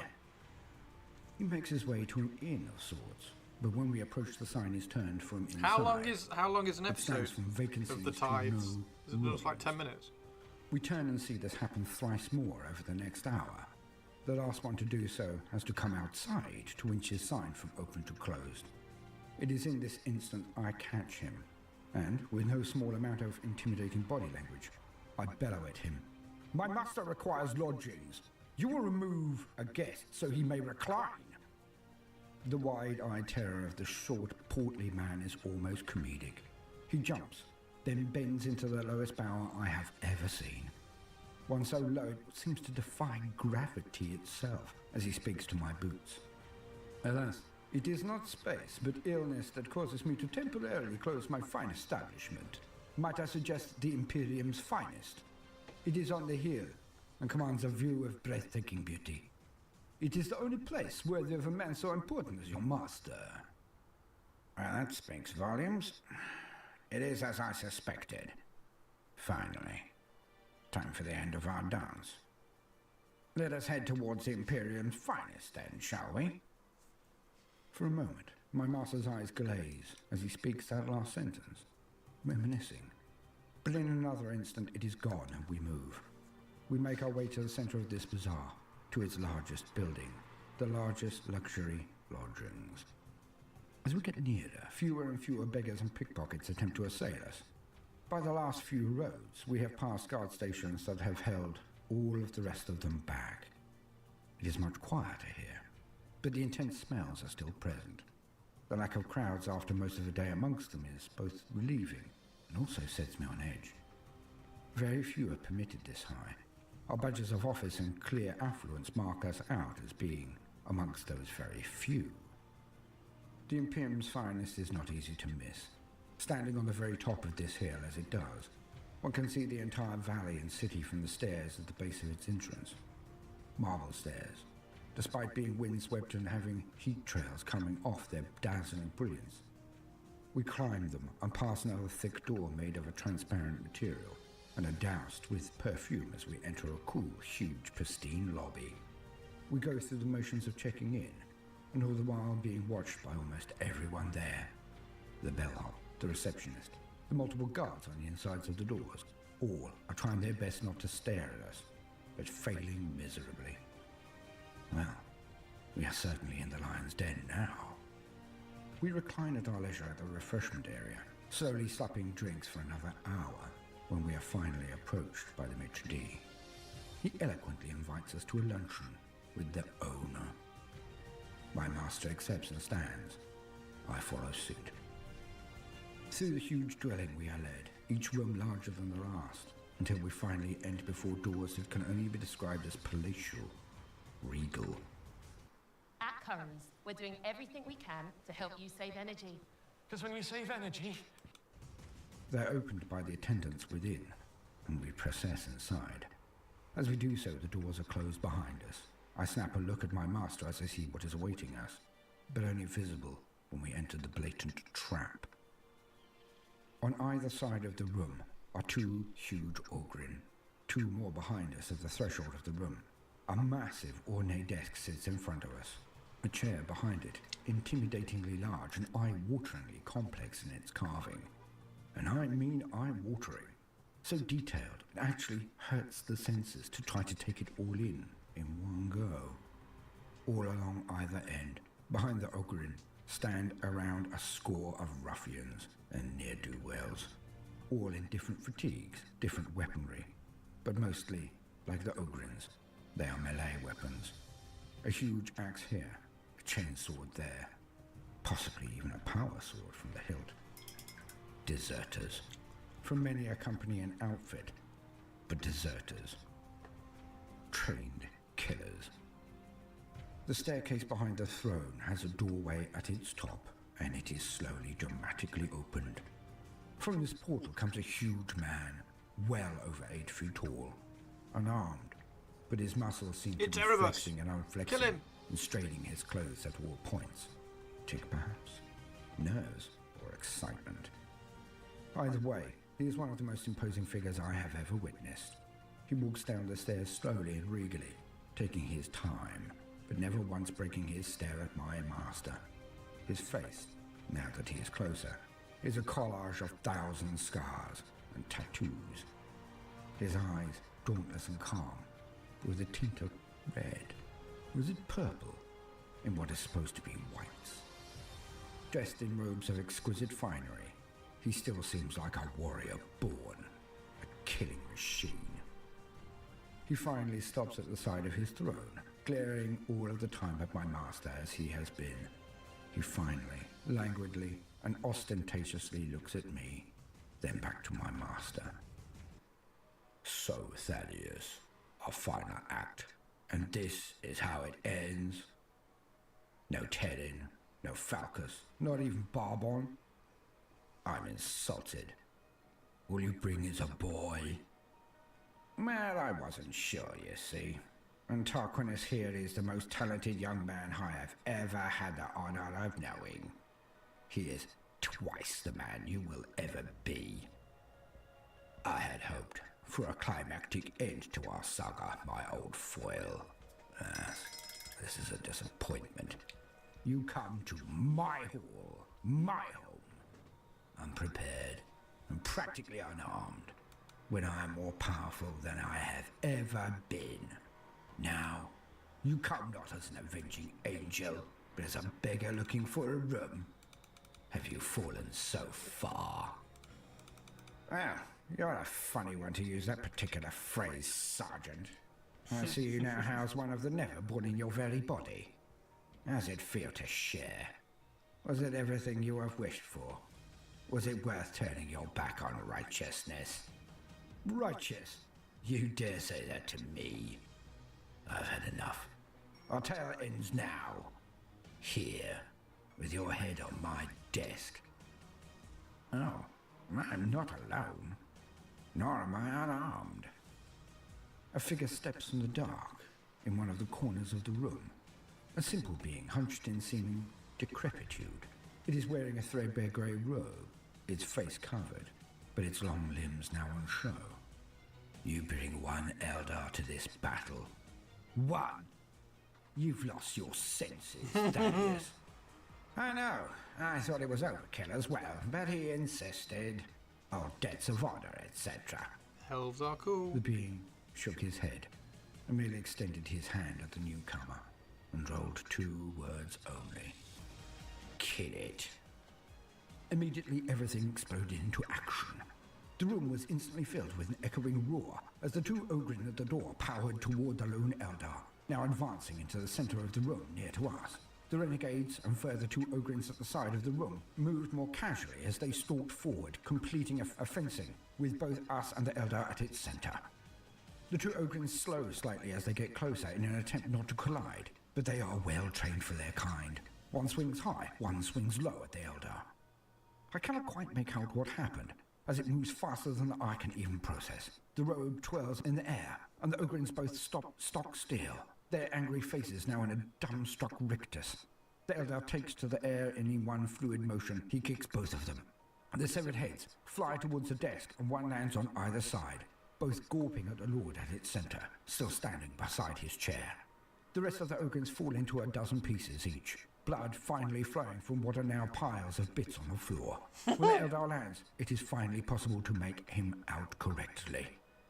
He stands tall and proud, and he has 2 sleek blades in his hands, his body covered from tips of toes to head in a strange motley, a checkered patchwork of various bright and brilliant colors. Everyone stops for a mere second, as a sound begins to emanate from behind that mask that has 2 large horns jutting out of it, unlike any Eldar I have ever seen before.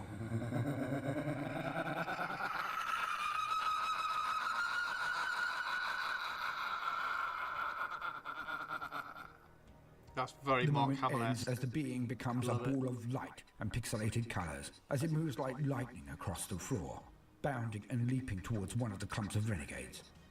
What I see is difficult to describe, so bear with me. It was like a ball of color that coalesced at rare points, but more for show than anything else. As it danced its way around the men, blades and hammers, las guns and even power swords went skidding across the floor or flew in the air, as each one was disarmed and then torn to pieces. Blades moving impossibly fast and seemingly cutting through anything, as if it were not there. The dance went on for less than 20 seconds. In the wake of this ball of light and wrath was a mounting line of dead. Nothing stopping it or even slowing it. Finally, when the full circuit of the room had been performed, the dust settled and the ball of color and light stopped. All were dead bar me, my master, and the thing at the center, now slowly walking backwards up the stairs, eyes wide in what could only be called horror. And they shall know no fear, unless, of course, they fall from the Emperor's light. My master now turns fully and looks at the Harlequin, now slowly padding towards us. I only need him alive. Smaller would be better for transporting. The Eldar nods once, and then somersaults into the air, coming down on the owner like a lightning bolt. He lands and his sword flashes out at his side, spilling a thick line of blood onto the marble floor. Over his shoulder, I see the arms of this traitor Marine fall to the ground. He whines as he topples backwards, and his torso leaves his legs in situ, forever just standing there. Now limbless and silent except for his glares at the Eldar and my master, he suddenly seems so pathetic. His scarred face twisted in a permanent glare, for that is all he can do now, impotently. Go to motionray.com to add this to your video, and that, and that. Dare. Quit your lollygagging. Get a move on. Get him into the bag. The most talented young man I have ever had the honor of knowing. My master takes out a large bag he has inside his own one and throws it to me. Not to, at. He had to think us weak, boy. Mawkishness is the first sign of defeat. As I unfold a bag large enough to hold my own form, I cannot help but quote again. Twice the man you'll ever be. Oh, shut up, boy.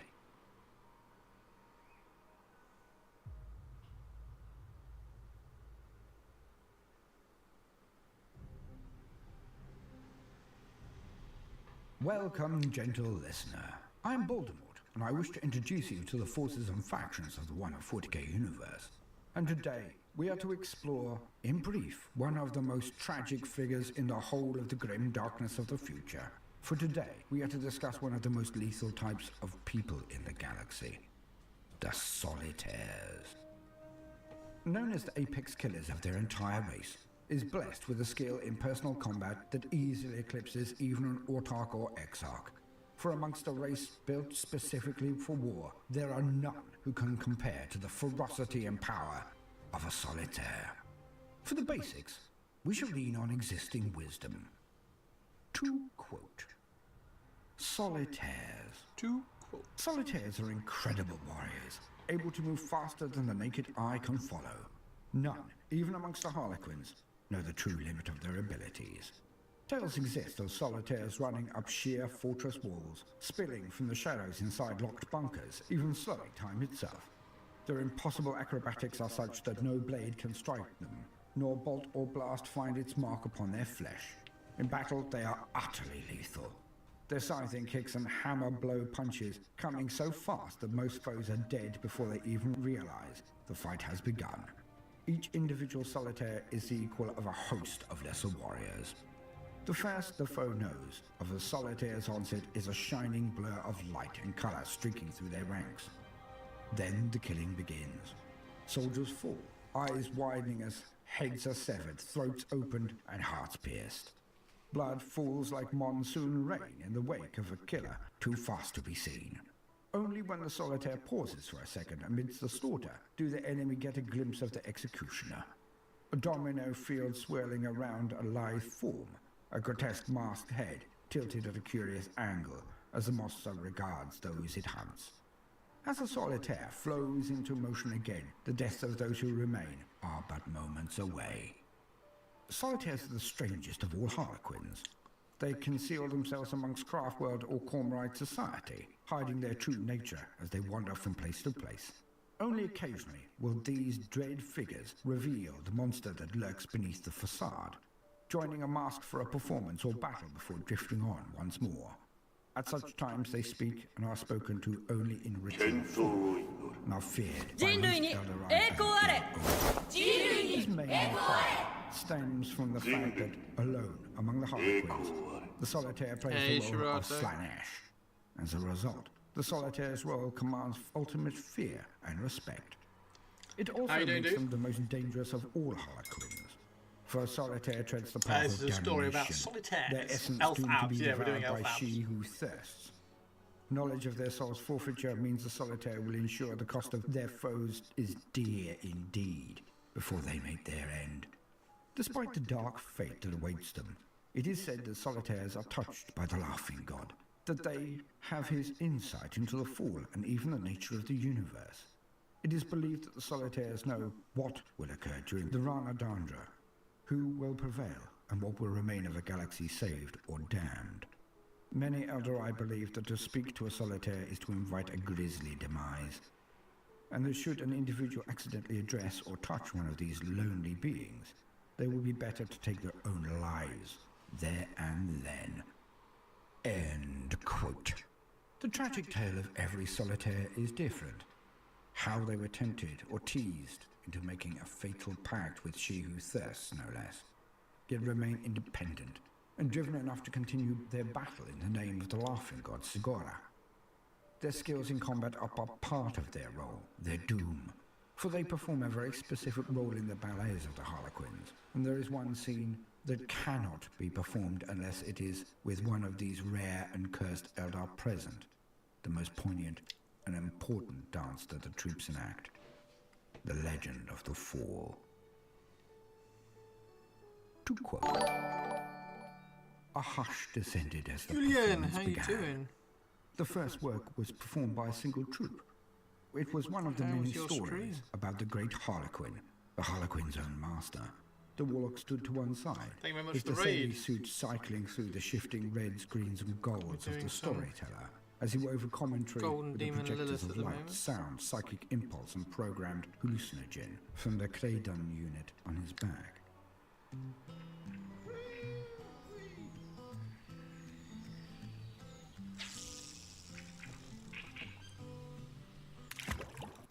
The Avatar danced the part of the Laughing God, with his suit projecting the ever-changing lozenge pattern of the great Harlequin.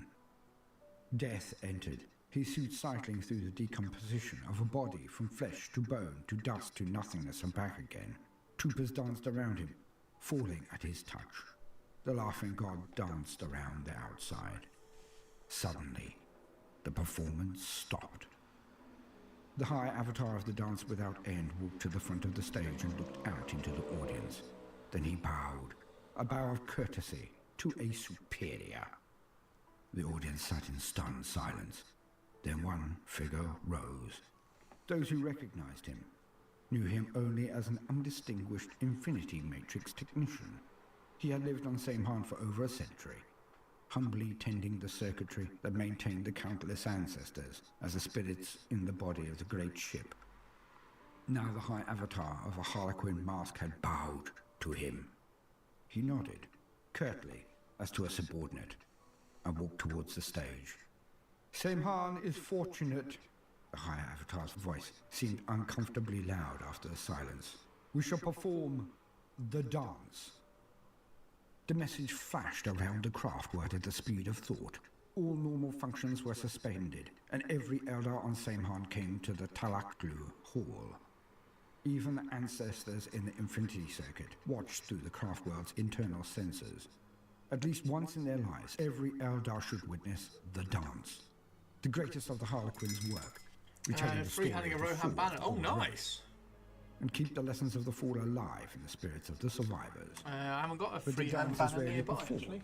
since the key part I did cannot be a, danced by any member of a mask. freehand, Only the mystic we did solitaires, those touched by the laughing god Oh, himself, and Even who Stars past only banner recognizes for whim or design moves them. Halbrand. Only those may dance So the part we of Slanesh. sculpted and freehanded that a while The 9 ago. warriors bounded into the center of the but, stage. yeah, we're just Their doing, steady suits just doing a little projecting bit a of Lelith. weaving pattern of colors at as the they moment. danced the part of the old race.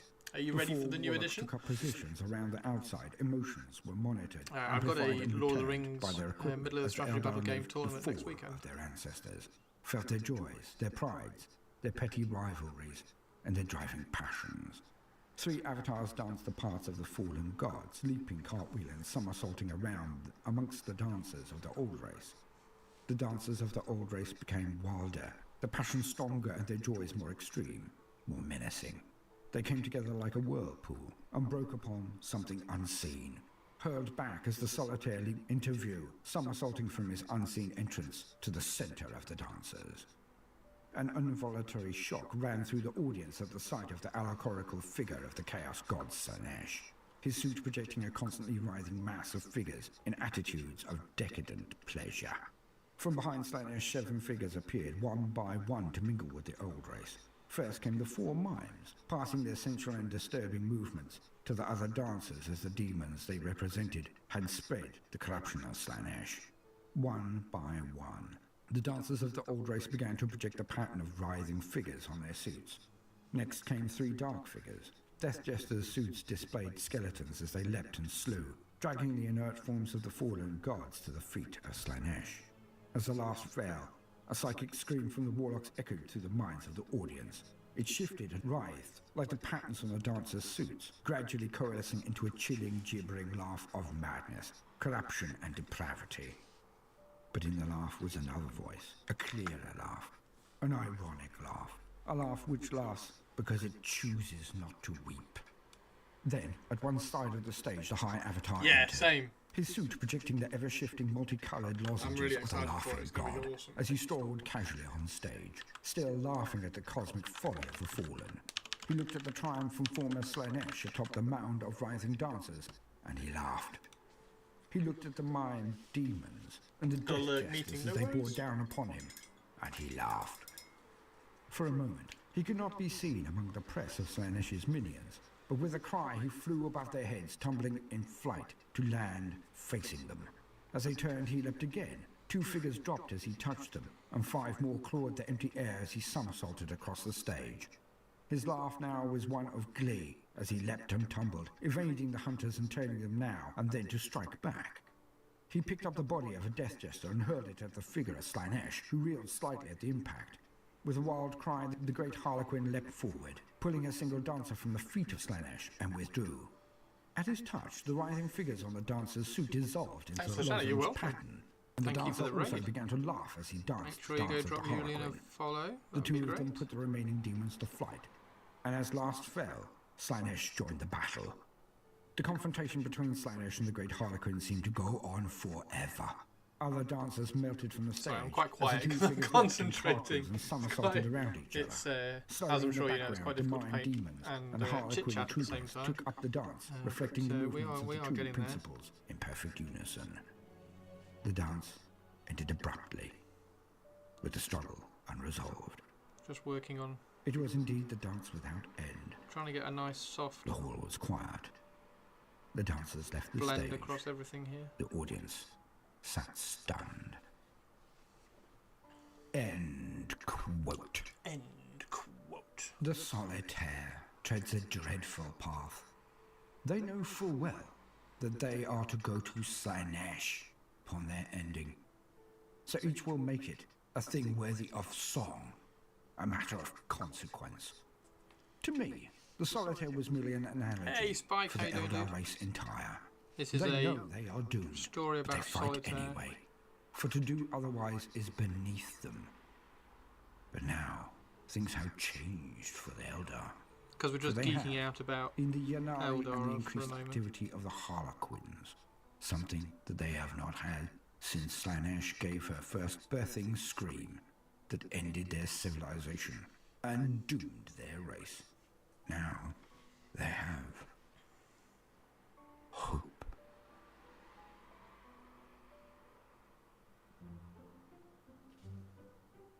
I have been Voldemort, your faithful servant. If you have enjoyed this introduction to the Solitaire, then please do consider liking and subscribing. If you do so, then please do... Yeah, I would say our 3 quickest cars in the let's turn Chrome back off. There we go.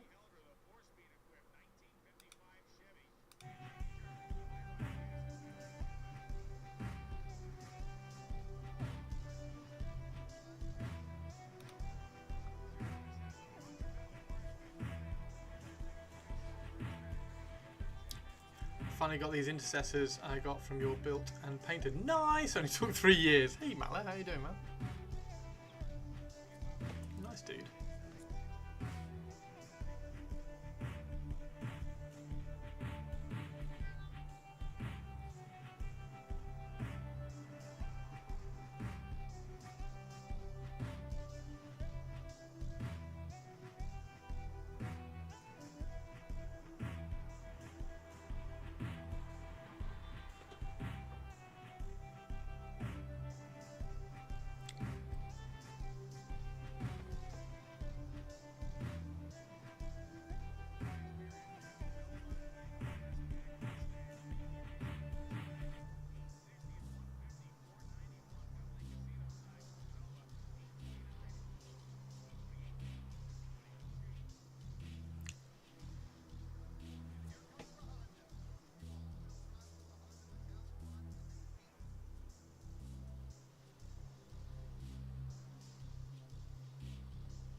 Just try and paint a fingernail in. Although we did say that we are going to paint her, give her nail varnish.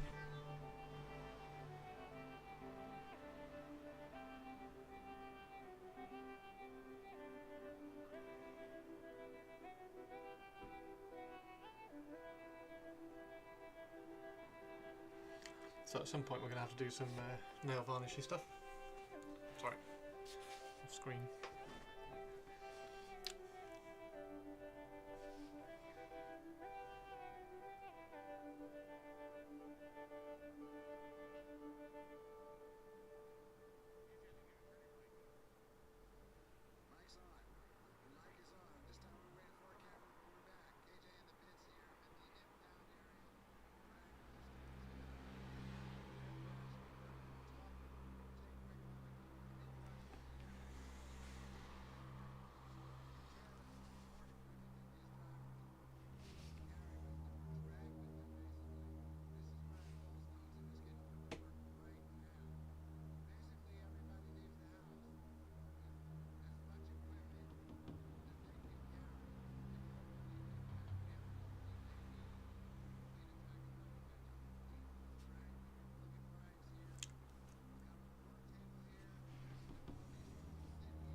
Whew.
Finally, Splash Down got some skills from my favourite sculpt ever, and a Gardening of Time bought from the whole. Wow! Printers go brr. That sounds amazing, dude. Make sure you throw pictures up in Discord when you got it done. That sounds awesome.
This here is just a little bit harsh, so I'm just going to soften a little bit of that shadow, I think. I probably need a bit of Cadian flash tone for that, to be honest.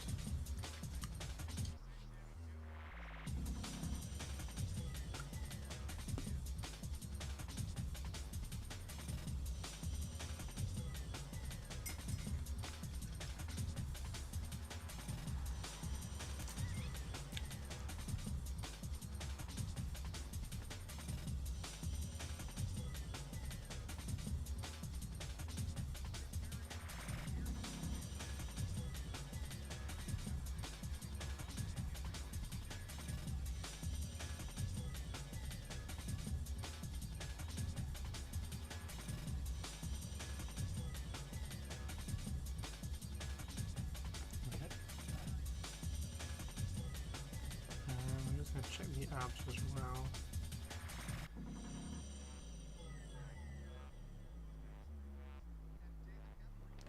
I think we're okay on the abs for the most part.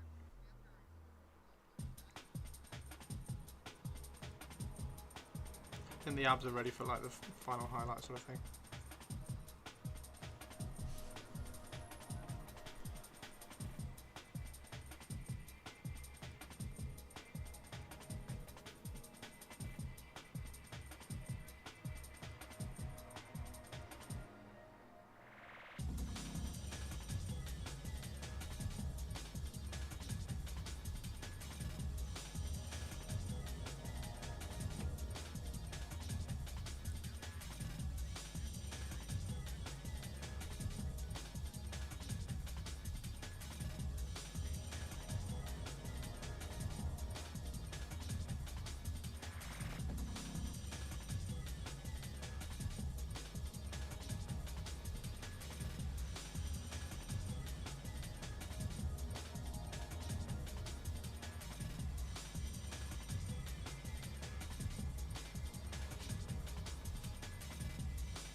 Whew. I have to go and make some food in a bit.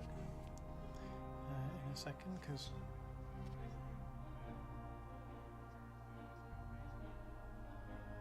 getting hungry, and this is cool. She's looking pretty good, actually.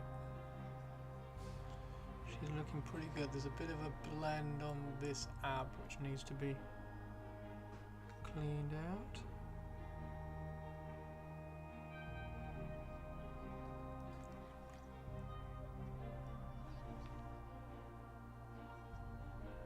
Ab there. There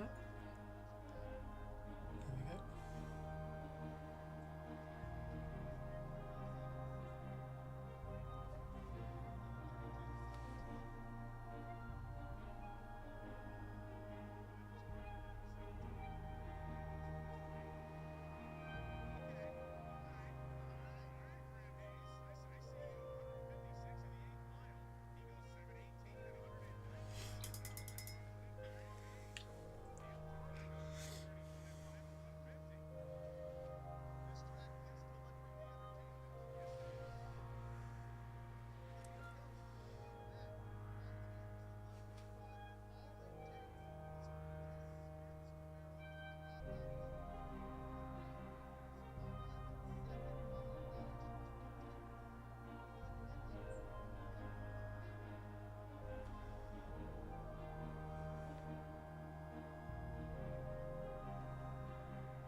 She's got abs, they're multiplying.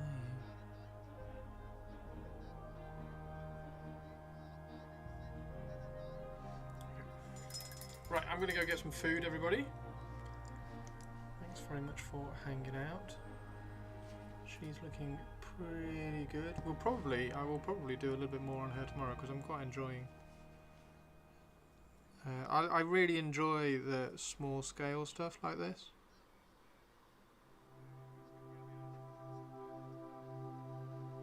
So I think it allows me to show off the brush control and the detail and everything that you can put on models.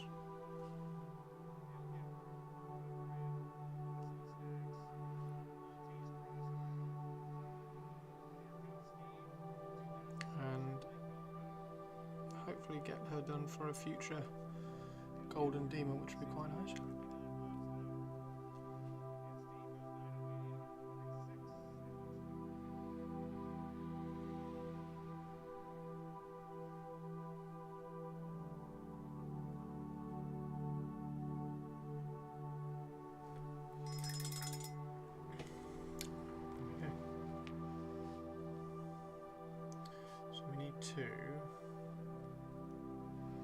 I need to fill her shoulder pad, which I'll do later. That's easy to do. Completely missed that. Well, I haven't missed it, I just forgotten about it today. I was going to do it. And then probably non-metallic on everything. It would be quite cool to try a true metallic.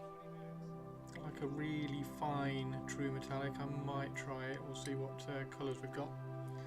Yeah, I think she's looking pretty cool.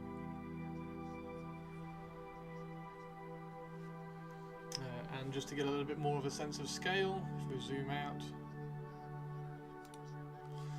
we go.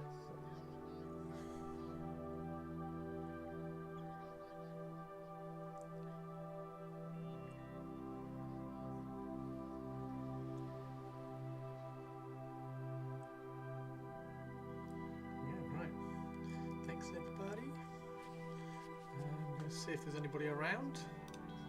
I'll pass you all over.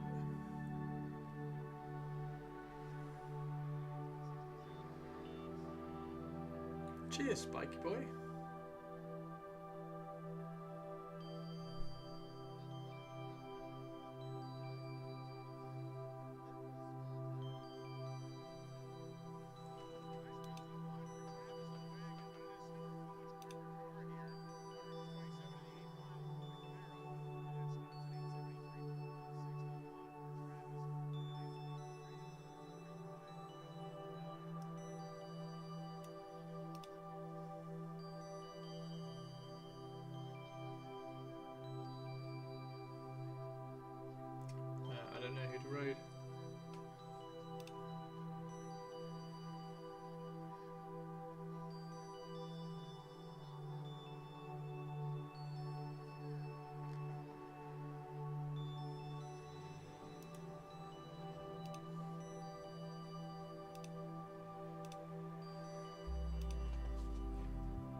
Take care, everybody. I will see you tomorrow. We'll do some more Lelith tomorrow for sure.